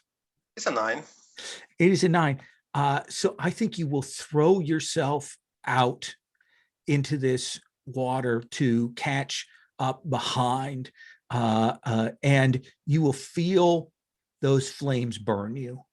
Mark another point of health, and you will get up on Morgaine's heels, but you can tell that she is going to pull away from you unless you do something different. But I am like sort of like just behind her. Just behind her. Yeah, there is this like, you know, I jump forward to go for a roll, and while doing this roll, I'm like trying to like knock her feet out, so that I will. It's easy to outrun someone who's like knocked out and doesn't run. Let's have you make that fighting roll. Yeah, again, I'm going to spend 1 and hope for the best. So far, it's a 10. It is a 10. So you will slam into her and you have a hold of her, and what do? She can feel that shadow is upon her. She's writhing, trying to get out of your hands. Yeah, so like I said, I simply like knock her out and I hope that this like burning water will like get her, and I'm just like probably like keep running forward. If you are trying to outpace me, so probably she's running. You've got a hold of her. Do you kill her?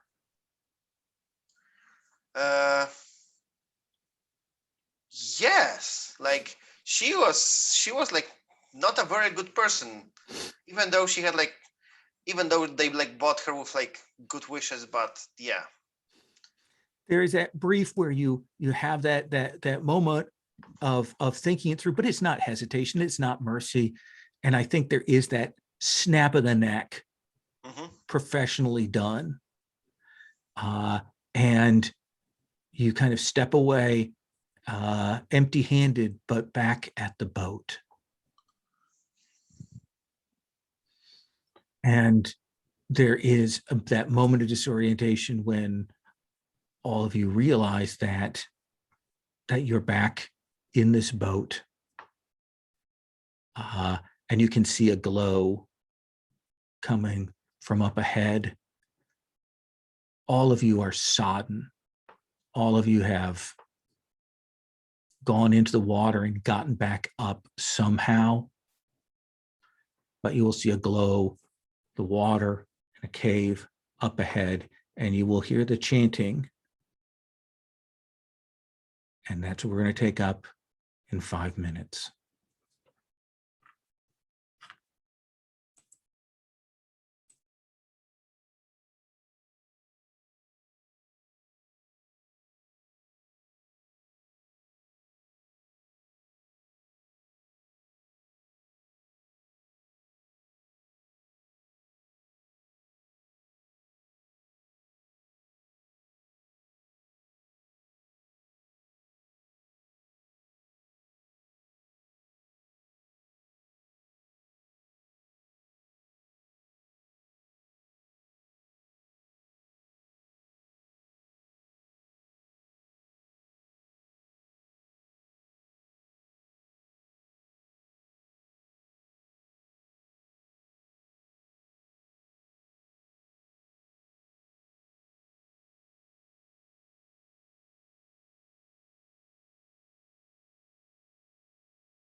Well, you are throwing every tool in the GM's box at us tonight. Gee whiz. Scary.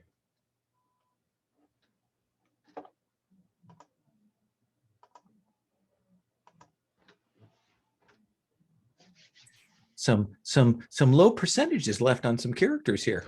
There are. Yeah, I think it's I mean, poor old Jimmy is walking the edge.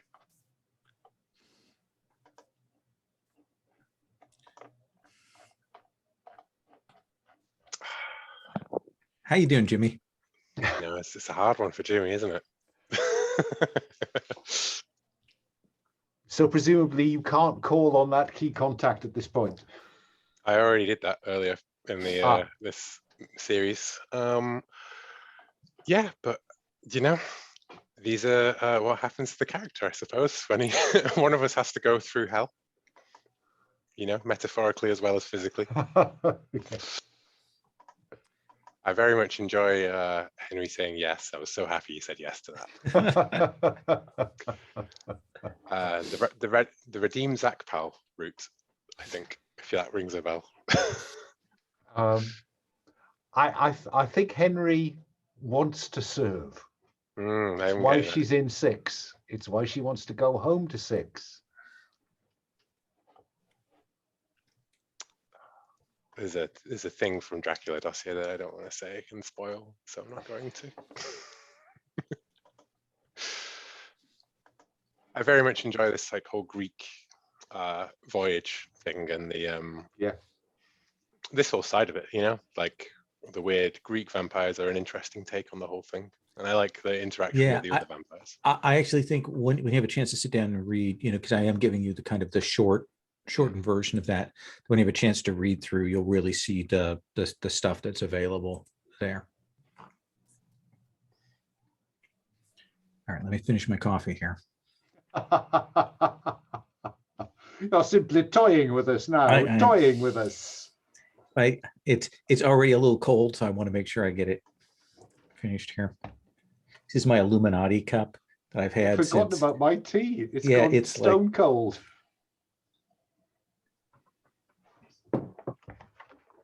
Oh, Illuminati. Of course it's an Illuminati. Yes, the yeah, old Steve Jackson one. I think I got it in like 1990. All of the outside, you can just barely see the palimpsest of the pyramid on it. It's a phenomenal game, but it can easily lead to fist fights Oh my at the table. God. I've got to the stage where literally, I've nearly leapt over the table and hit somebody. Oh yeah.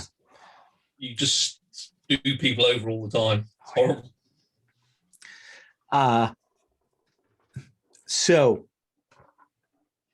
you have a few moments before this tide, this movement, this current is going to pull you forward closer and closer to where this glowing passageway is.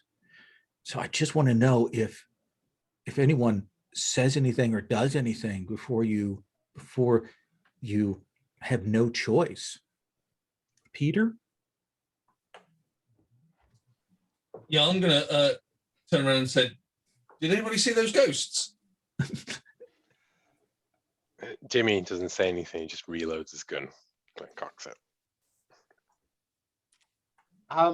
Anybody? And Henry says, can everybody see this lantern? Yes. And I'm curious whether Peter's clutching a bottle in one arm and whether he has 2 arms, to be honest. If I was the audience, that's what I want to know. Yeah, I think we'll cut over and we will see that Peter probably hasn't registered, even as he's saying, did anyone see those ghosts? You look and his arm is gone. But he has this bottle. Jimmy, you have a liar, for God's sake. I will rush towards Peter and is it bleeding? What I Oh no, that I had to drag that off. But doesn't seem to hurt. I mean, is he going to bleed to death? Do I need to spend 1 medic to stop the blood loss? There's no blood loss. Well, just yeah. Stop it. Maybe we're all dead already. Maybe we didn't make it out from that door. And then I turned to Carl because I'm desperate to see whether Carl's in one piece. Carl, you're fine. You're actually, I mean, you snapped that neck. Man, it felt good to stab the neck of that woman again. I didn't get the chance last time. Anyway, guys, it was nice knowing you. I think whatever happens here. If we are dead, the ghost told me we've still got a mission to do. Yeah. What's with the bottle? No, I'll uncork it and chemistry or medical spend? Yeah, I think chemistry. This is a toxin. This is a deadly poison. Good job I didn't drink it. You can tell it's something that contaminates you. gets into your bloodstream. Okay. Oh, And I think that's when the quality of the light begins to change from this black to dark bluish to golden and moving. And the smell of blood is now just omnipresent and even humid as you roll forward into this chamber. There must be a roof, there must be a ceiling, but the lighting is such that it kind of blazes out in a way that is illuminating, but not bright. Like it is not sunlight, it is not daylight, but it is enough to see and to act around. And you can see that there are a number of people in those high robes that you recognize from the illustrations that you've seen from the chambers, whose shadows are moving. You will see that there is a rift in the ground that is boiling with shades, with shadows. And you can see that there is a large tree, bush tree, not sure, but you can see the red fruit that is born from it. And you can see there are figures at the edge of this rift that have reached up and are tearing open those pomegranates, and they are sowing the seeds out into the rift of these ghosts. Two figures stand at attention and then like begin to turn, like they can sense the change. You will see one is just a figure you've seen at a distance, Jimmy, Peter, Calyx, standing there wrapped in shadows. His shadow stands beside him, over him, caressing him, holding him in its midst. And then another figure who is there who doesn't seem to have a shadow at all. And you can see that he is looking down and not spreading seeds, but throwing his hand out and casting his blood out into the ghosts. You have a few moments before they're aware of your presence. What do you do? Jimmy. I look down at the lyre in my hands. I turn to Henry holding her lantern. And I ask, what does this mean, Henry? You've always got the inside scoop. And I'm wondering if you want to spend a point of occult to maybe give me more of an idea. I think I might want to spend a point of occult to see if I can put any, or 2 points of, 4 points of occult, whatever it takes, whatever I can spend to get some idea of what the fuck's going on. 1 point of occult tells you that the only reason that all of you can see and hear is that you have that lantern. Okay. That's what that light is. They can't see it. This is illumination that you have brought with you to be able to see what is going on. Jimmy, you spend another point. You know that Orpheus used the lyre to protect, to preserve, to defend. Okay, it's a good job. You know, Jimmy was pretty good on the base. Hopefully this translates to. So that's lyre. a 2 point spend. Yeah. Alan's. I'm spending for those. all of Okay. that. Only occult on the.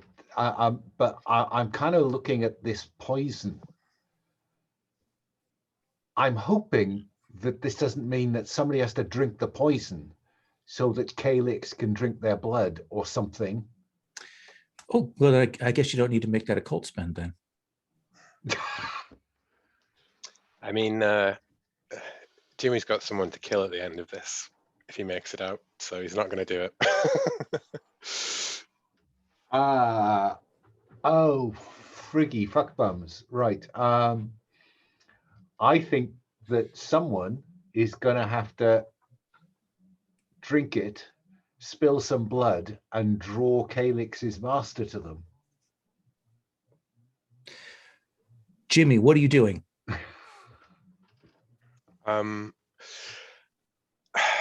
Situation is about to change. People are moving. I mean, we can almost see it in slow motion. I mean, I think the thing Not is Snyder film slow motion, but real slow motion. And yeah. I think the thing is that Henry's proposed this idea of the poison, you know, says if we drink it, like, and Jimmy's looking, but with this liar and there's Calyx there and there's this figure called Father and screw it, Jimmy's going to shoot one of them. You know, when in doubt, shoot something. who do you shoot? There is a cultist there as well, right? Like There are a number of cultists there. Yes. yeah, they're throwing the seeds into the hole. Yeah, right? you can Yeah. see their shadows are fat and sated with the blood of everyone up above, dancing. Yeah, they're really into it. I'm just gonna cut them down with a burst of machine gun fire. Okay, let's have you make a fighting roll, Shooting roll. shooting roll. Thank you. And I will spend.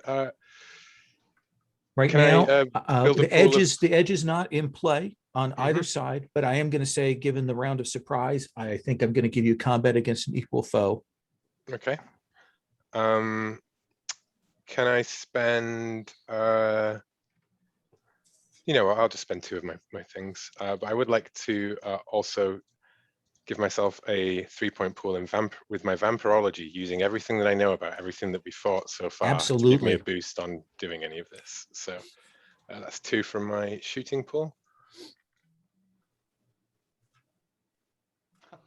Another 9. It is a 9.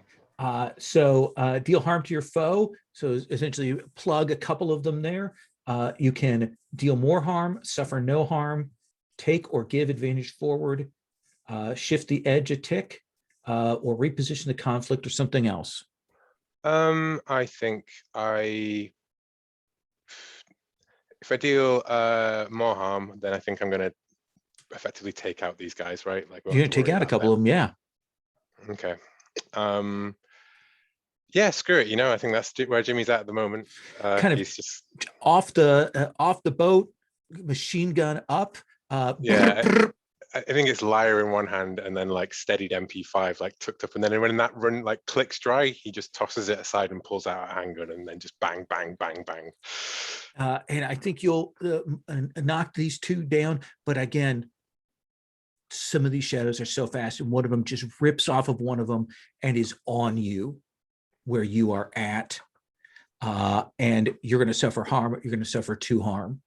As grabs into you, you've got body armor on. We assume that, so just take 1. Okay. But it's up in your face, pushing this back, pushing your arms back, and it's calling out in some guttural Greek for the rest to follow and feed. Who goes after you, Jimmy, among your team? I think that's Peter, that smile that he's looking at there. Peter. I think I will just say, oh, fuck it. And I'm going to start downing this bottle.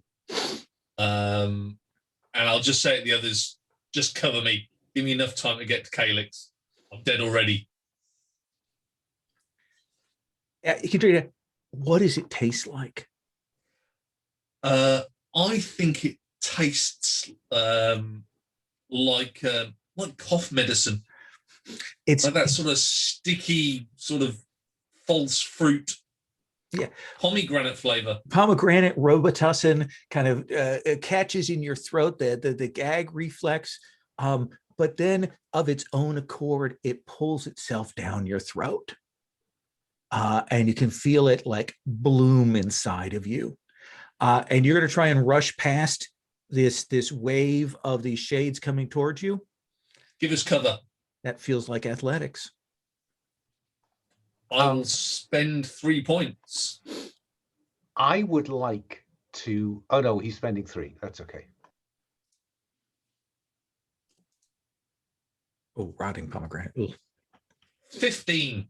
15. You cannot get better than that. Tell me what that looks like. We've got this distance. We've got these shadows coming. We've got that tree, that big pit. We see Calyx there. We see this other older, vampire there. What is it? What do we see you do? I think this is definitely a man that's at least an arm's lighter than he normally is, and he's not wearing any body armor, so he is moving at sort of like Mach 10.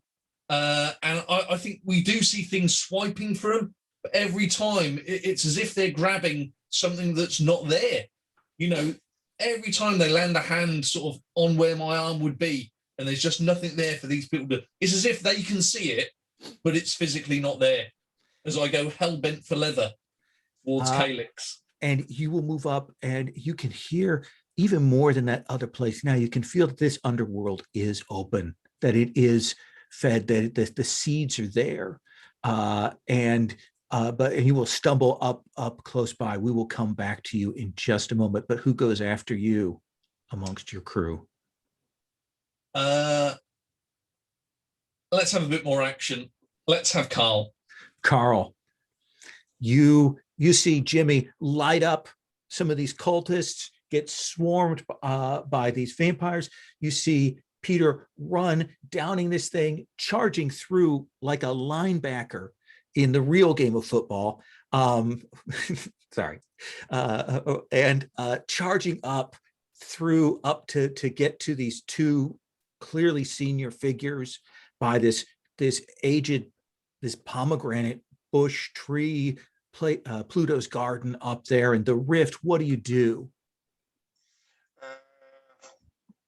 I feel it's called for unconventional tactics. So Carl actually grabs a rope from his bag. It's probably like a climbing rope, not like a not like a cowboy thick rope. Uh-huh. And he basically makes a lasso, and he just rushes after Peter. I want to throw it on the guy who's standing there, just with his spraying blood into the hole, and I just want to throw it on him and pull him back so that he cannot do it anymore. Absolutely.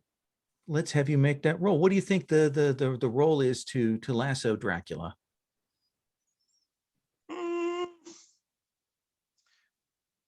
It's part shooting, part pulling someone back. I don't know. It's part physical, part shooting, because you make the call. I'll let you spend whichever one you think is appropriate. I'm gonna go from shooting because you need to grab him so that they cannot move and then pull him, yank him.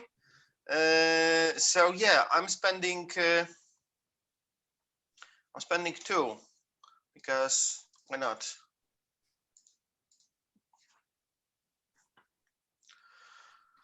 It's an 8. That is an 8. You yank him back from the edge of this, and he turns and he looks down and he grabs that rope and he does this flick, and you're thrown through the air towards him and come crashing down nearby. And he says, "I can smell Lilith's serpents upon you."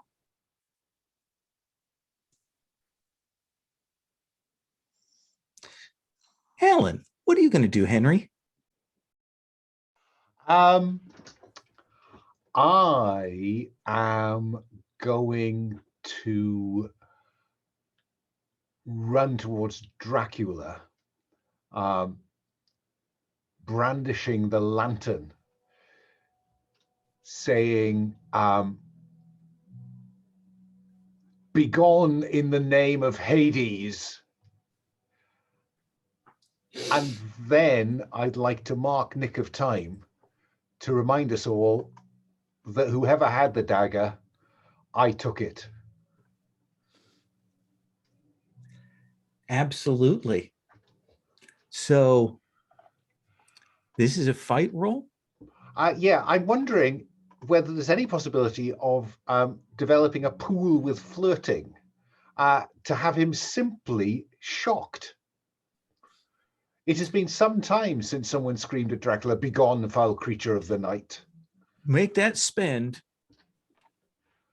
And I'll say you can make this attack against an equal foe. Oh my. Okay. Then I'll take that.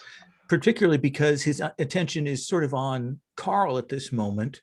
He's bled himself, weakened himself to do this, and then he's amused and looking down at a fresh body to refill himself.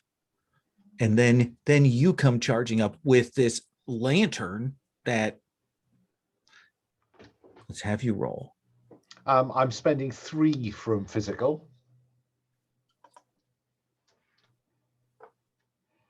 That is 9 plus 3 is 12. 9 plus 3 is 12. So on a 12, against equal foe, deal harm to your foe and suffer no harm. Choose 2. Deal more harm. Okay. And shift the edge in my favor for next time. Okay. So we got a tick towards that. One more tick, and your side will have the edge for a turn. What does that look like? And this has to be a Hammer Horror, Christopher Lee or something like that. This has to be Christopher Lee. Classic. Yeah, we'll go old school with this, and I think there is just that look of complete shock. You're not a tall woman. He's looking at the lantern, and then looks down to find the dagger in his chest, and he says, "Wrong material." But a good try. Let's swing back to Jimmy. Vampires on you. You see this battle going on up there. You see Peter has rushed up. Yeah, I mean, I've got a vampire on me. It seems like I've got immediate problems to deal with. Well, I have the oak stake. And I stab, I think it's about the only thing I can do is stab the vampire with it at this point, right? My aim is mainly to break free so I can play that liar. Okay. In that case, we'll do this as a simple overcome action. This isn't a combat roll. Okay. To get yourself free, we'll say that essentially this live oak piece, you're using that as a kind of a bane to push them back. Let's have you roll. What do you want to spend on that? Do you feel this is athletics, fighting, cool? I'll go with my last 2 points in cool. Why not? Okay. And I'll spend 1 point from that vampirology pool. That seems good.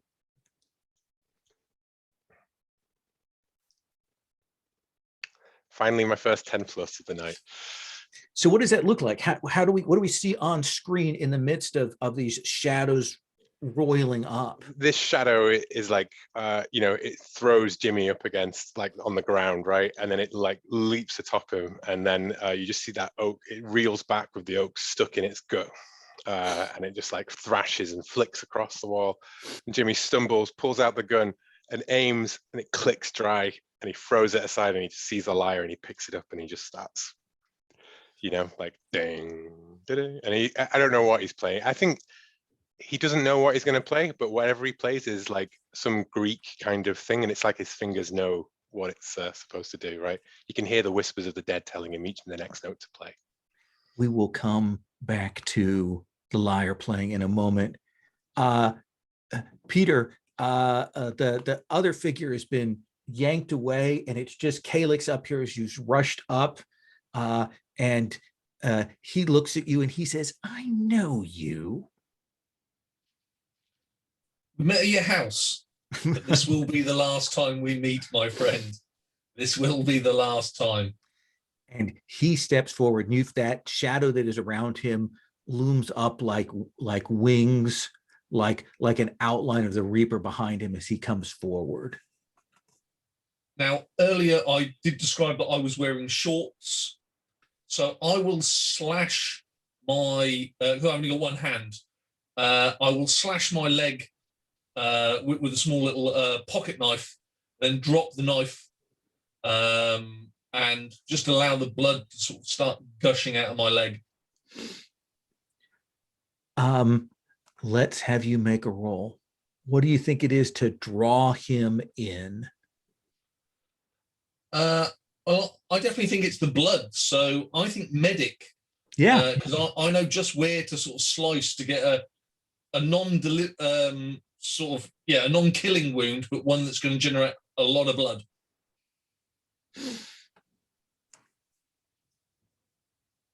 So a roll at +3.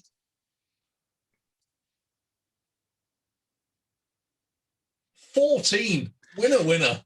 There is that moment when that shadow comes forward and you see Calyx, like you do that, and the Calyx is like, and Calyx starts to go, no, but whatever the smell is on your blood, the pomegranate mixed with it, this shade rushes forward and your leg goes numb as you are knocked to the ground, and it starts just drinking of it. And within a moment after it starts drawing this in, it's screaming and drinking. Even as you can't even feel your leg anymore. You're muted. If I start to come a bit wheezy, I've got something in the bag. I'm more than happy to hand off to another character now. Okay, let's hand off and we'll come back to you. Carl, you see Henry has rushed up and stabbed this guy, has his full attention, but you'll also see Jimmy pulling out from the shadows behind you and Peter being drained by this shadow. Carl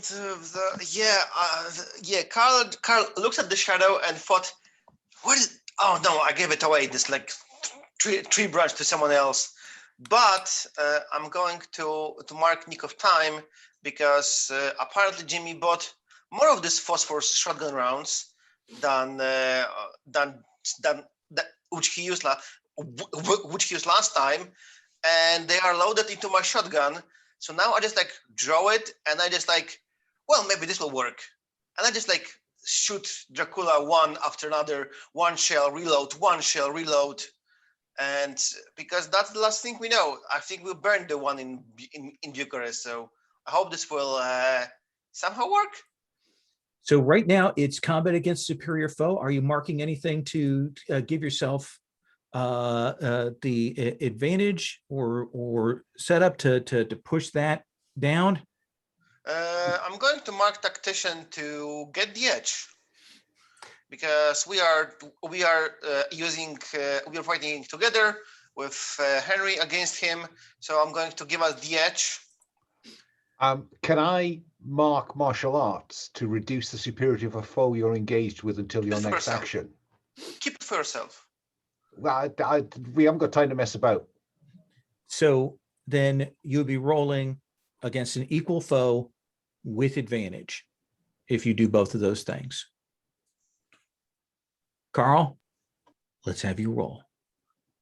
Yeah, I wonder Spending if I one? should create some pull from this unused investigative abilities.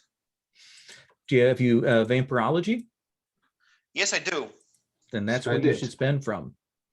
That's what I spent from. I will spend 2 from this pool, leaving 1 in if anyone wants. 1 point from all in, Carl. Use the fucking 3, man. I don't like rolling +3, but if you really want, I can roll +3. Carl always gets really good results on a +2. So, last session. Make your roll. 9 + 3 is 12. So I imagine you roll up and then you're up beside him. He's still looking at Henry when boof, boof, boof. Exactly. And that figure jerks back repeatedly and staggers back, part of him on fire as that goes up, and he is burning here, even as he does that and screaming backwards. Henry, what do you do? As he goes away, I never let go of the knife. So as it comes free, I throw it, aiming to hit Calyx. Let's have you make that shooting roll. Yeah, I'm just wondering if there's any way to add anything to this. I don't think there is. Interpersonal doesn't really play here. I think you still have the edge Yeah, you get advantage I right do. now. So I have advantage, and I will spend 3 from shooting. Wow, not a lot of that left. So this is +3. Oh, that is 9 + 3 is 12. Calyx has stepped forward to try and stop his vampire from killing itself on what he's now realized is some kind of tainted blood. And then his neck sprouts a knife. And I think we see that moment when he kind of staggers back and we see that blood spray. And I think that's when we see those figures that have been fed and seeded begin to roil up. Now there is blood in the air. They begin to flood up and they will grab onto him, even as Calyx's vampire is screaming, even as you can feel this place like something changing here, something going wrong. The place is tainted. The things shouldn't have been awoken this way. Jimmy, what do you do? I mean, what's happened with me playing my lyre is the question. Has anything happened? What is it you want to have happen? What is it you most want? Who do you want to save?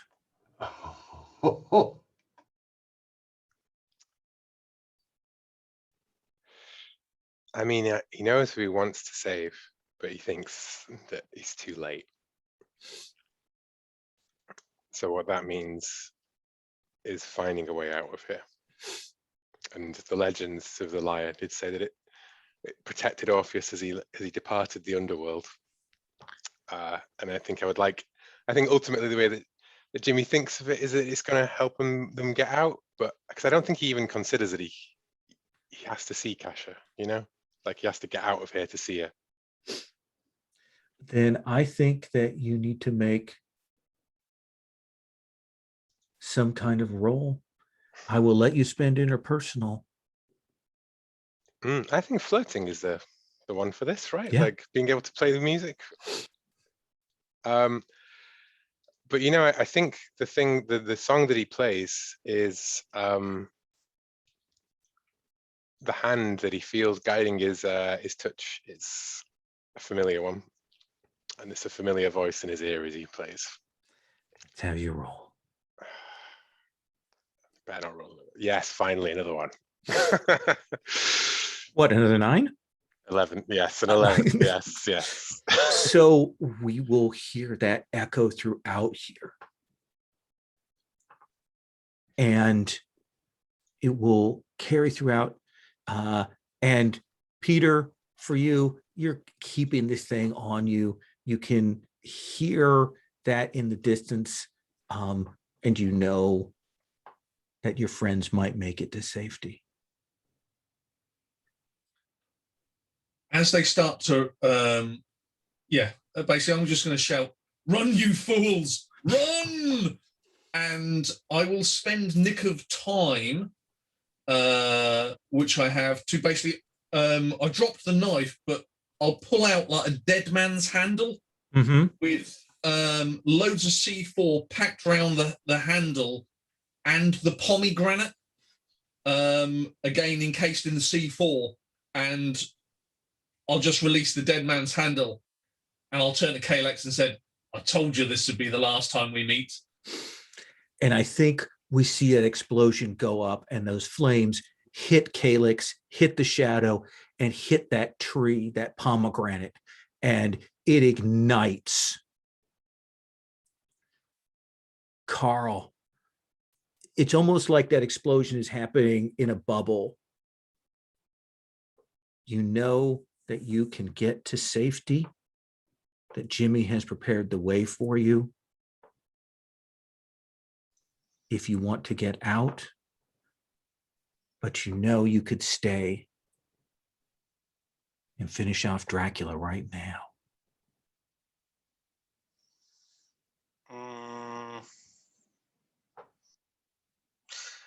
Yeah, it started there. We tangled with him on the road. It's time to finish him. The problem is, no one remembers what else did we learn about those vampires. Classic stakes, holy water, crosses. What do you have in your arsenal? Yeah. Head chop off. You got a spade. I know that. Yeah, I think Carl grabs his like tactical bag, which he didn't think it will be of use, but he like takes out like a cross and a traditional wooden stake, and he begins to walk toward Dracula, saying some like prayer about, I don't know, something from the like Bible, like about stop being evil or something like this. And then I'm going to like repeatedly stake him with this stake I have, like a traditional one. Tell me what it looks like when you stake and finish Dracula on the edge of this precipice, on the edge of the pit of the underworld, as all of this ends for you. He like didn't hear it for a very long. Nobody like tangled with him in this way, and we see he's like trying to like defend from this like weird force that the prayer is saying that he cannot like really move away, and Carl just like repeatedly like stake, and then the stake like really hits through for the heart, and he catches on fire. He burns from that stake, and that's when the explosion from Peter's dead man switch catches the both of you. Yeah. Henry, all of this in slow motion. You know Jimmy has prepared the pathway. Do you get out? No question, of course. Then I think that, Jimmy, you find yourself running. Kasia is behind you, pushing you forward. And Henry, it's light behind you. There's darkness around you. There's a figure pushing at the small of your back, pushing forward. You see there's something behind Jimmy pushing him forward. And I think you hit that water back in that, and you both plunge down into it. And then you're up and you break the surface, and the tide has kind of caught the two of you. And you feel it catch. You can hear the gulls in the distance. You can see there is a chopper up in the air, up above the monastery in the distance. There's a couple of boats moving here in the water, and it is dawn.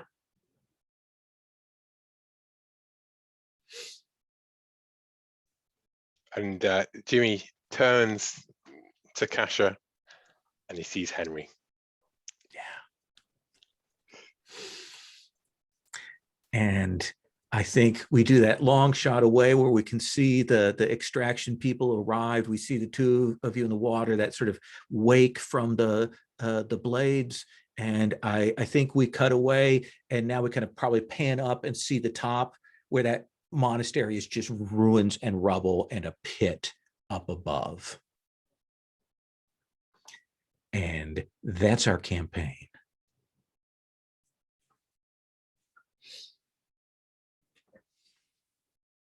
Jimmy, Alan, I don't know if you want epilogues for this, or are you good with that as a finisher? Or what's our post credits, I guess. Let's do that. Like we had the whole credit roll. Mm-hmm. So there has to be a bit at the end that tells us something either about you in the present, or in the case of Peter and Carl, some legacy of you. So Jimmy, what do we see post credit for you? I think it rather depends on what Henry chooses. Then I think we Henry. know it. Close up on Henry. A London bus passes behind her. She looks up. The camera pans around and looks up at Vauxhall, where the 6 building is, and she walks up the steps. Peter, what is the legacy we see, the reminder of you, something you've left behind, something you've put into motion here in the post credits? I think it is a zip drive being delivered to Tamar in Iran, and it's got all the sort of information we've got up to really the point of sort of Istanbul, and just her sort of like, you know, these things crossing the screen, her reading it, and just sort of that sort of open slack jaw, sort of eye-opening experience for her. Carl, what about for you? What do we see that reminds us that Carl was there? Is it something you put into play, or is it just a legacy bit? What do we know?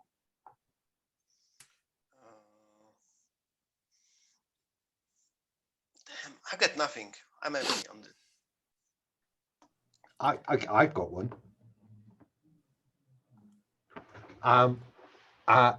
We're in a bunker where one Brit is saying to another, "Where the fuck is Dracula?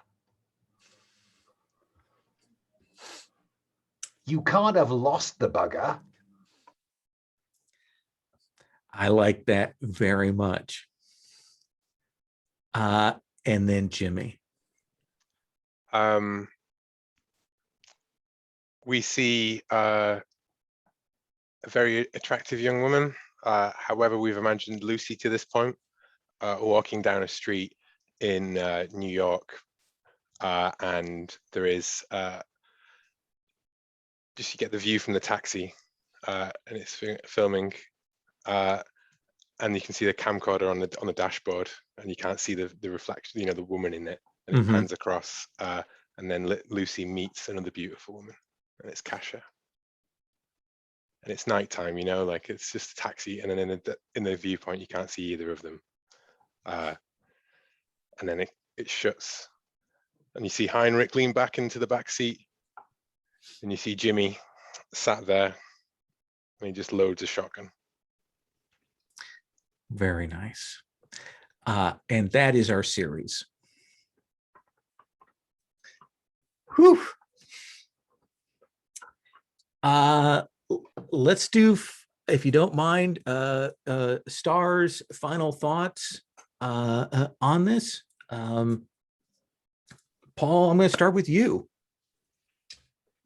Yeah, you know, I think, you know, around the players, you know, Carl, you were always a supportive character, you know, to whatever anybody else was doing, you were always straight, yeah, you know, I'll help. You know, really good to see. Will, 2 big counts, one sort of off the game, Yamaro board. It was a massive linchpin, really. Definitely for me, you know, maybe for Carl or as well. It's quite a hard game to sort of understand, and the Maro board gives that visually. And I'm quite a visual learner, so you know, it was a massive assistance to me.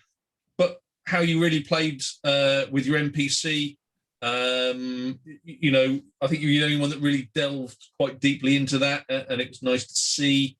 And Alan for playing the dodgiest, shiftiest person as ever. But played really, really well. You know, still a team player, but there was always that sort of edge, really. So, you know, I've probably stolen a lot of people's thunder by going first there. And Lowell, I don't think it's a really easy adventure to run, probably, or series of adventures. Players can always go off in weird directions, which I'm sure we did at various times. Barcelona, go on. Yeah. You know, but it was handled like a true pro. So you know, always enjoyable. I don't think there was ever a session where I didn't think, you know, I walked out and thought I wasted my time there. It was really enjoyable. So thank you very much. Awesome. Do you want to do sort of system things a bit later after everybody's? Yeah. I guess let's talk that after that. Alan. Yeah, I mean, that was tremendous. It's the longest I've played anything in a long time, and it was really nice. I'd forgotten how much fun time gives you. You know, it was only 12, 13 sessions, but we packed so much in. And no, I mean, my big star goes to you, Ola, because I know how much prep this takes. You know, and I was pleased to hear you admit it on the podcast. Oh yeah. Because I thought people mustn't know that he's just doing this off the top of his head. You know, this is hard work. Yeah, I mean, you know, Pavel, Carl is straight up and down, isn't he? You know, point me at the target and you know, mission. Peter, the psychotic analyst, who discovers a heart of gold in the end, and Jimmy, the tortured soul, Yeah, that's what came out of this for me. Fantastic. Pavel. It's always always pleasure to play with Alan, because he always brings this like spy vibes. Even this like short discussion with the like some hellish ghost offering you a job to be, I don't know, Hades protector. It was really, action aside, let's have this like intense conversation over here, and it was always really good to see. It's really nice to see that someone still has hope, like Henry, that the our mother organization can be redeemed. At least, who knows, maybe it's false hope, maybe it's real hope, but it's good that someone has hope. Jimmy, I really like to see the character, I always like to see a character attached to something. I didn't have anything for Carl, but you had an NPC, and it was like, and it really felt that there was an NPC important to Jimmy, and he took decision in regards to this NPC. It was really cool. Paul, yeah, it was very good to have a partner in the messy destruction, blowing stuff up, poisoning people, and I don't think you can like say that you are playing man in a van. You are playing like man in the action. Yeah, this was like change of the archetype from man in the van to the man of explosions. Thanks, I have to say the irony of Peter taking poison was sweet. And I can't help feeling that Jimmy and Heinrich deserve a spin-off series. Yeah. Definitely. And Lowell, yes, thanks for all the prep. I never expected that anyone to put so much prep into this. Feels like way too much. We touched on so much stuff. So much is still unfinished. Even with all this murdered, saved, and stuff, there's like still so much on board. This is my prep for the campaign so far. So this is all my notes from session to session. Yeah, so big star for this. I'm all about no prepping at all. So thank you for spending time. It felt good to me because I hadn't had to do that for a while. Even when I'm running 13th Age right now, I'm still very much, you know, it's making up monsters and getting those combat stats things. But having a chance to like look and work through a module and go, okay, what works here? How do I plot this out? What are the beats that players need to know? How do I scan this for myself? Where are the options? That was a pleasure I hadn't had for a time. And so this was really, that was really good for me. So as much as anything, it was a delightful exercise. Will. I mean, this was a great ending. Really, really good. The pacing, everything, all of the different structures, it was amazing. Henry, becoming the child of Hades and going back to MI6 and all of that, like, I love that. I loved the antagonism and, the very much the, like, this is far too strange. But then ultimately, you're going to be tasked with clearing out Edom and repurposing it, right? And I'm kind of imagining, you say Jimmy and Heinrich get a spin-off series. I'm kind of imagining that Jimmy and Heinrich are now working for, the last thing that Jimmy wanted was to work for Six, but how else is he going to get at these guys, because Heinrich was part of the corrupted Edom thing, right? Lowell, the pacing, everything, the adaptations that you've done, the interlinking of the different scenarios that I can glimpse, bringing the Dracula dossier into it, Dracula being father right there and then, that was like sublime.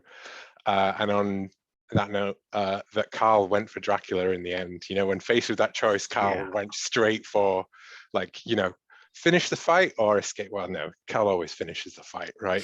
And throughout the series, that kind of like level of action and support throughout, and the sort of like gonzo spy stuff as well, because like I do think that it's great to hit all of those notes. And Night's Black Agents, as default, the Persephone extraction has people parachuting into the place, for God's sake. Like, it's not all Cold War Berlin style. It is very much Mission Impossible style as well, right? I loved all that. Yeah. Peter, the Venom, Jimmy was not going to take it because he had other bigger things to do than all of this, but I'm so glad that someone did, and I love that it was Peter. And I really liked Any Other Man in the Van as well. And I love the fact that we all made use of all the Banes and all the intel that we've gathered and all of the stuff that we've linked up, and we always tried to leverage it for as much as possible when we went in. It was great. I loved all of the discussions that we had as well throughout. Like in between stuff, like what's our next step from here, and then like we'd play off each other and spend some points to flesh out something that had come out in the discussion, and then because it felt like the whole world was open to us and we could just spend like jet setting around, and there is a whole half of the world that we haven't done. I could totally play so more. I love all the loose ends, and I've rambled for too long now. So and what the thousands of viewers won't know is how much work went off the ball in the chat group. Yeah. You guys did a lot of talking and planning and prepping in between on that the Hangouts chat, or whatever we call it now, Google Chat. And I want to thank Alan, because I hadn't used that really as a tool before, and I'm glad I did, because it did give us a nice central place to have that and keep the record of that. So that's a recommendation for people who are playing. I always forget that having a good chat program where the text gets saved, and not an email, but like a full threaded thing, and not threaded, but stacked up, is really good. I'm going to stop recording, and then we can talk a little bit system here, if you don't mind.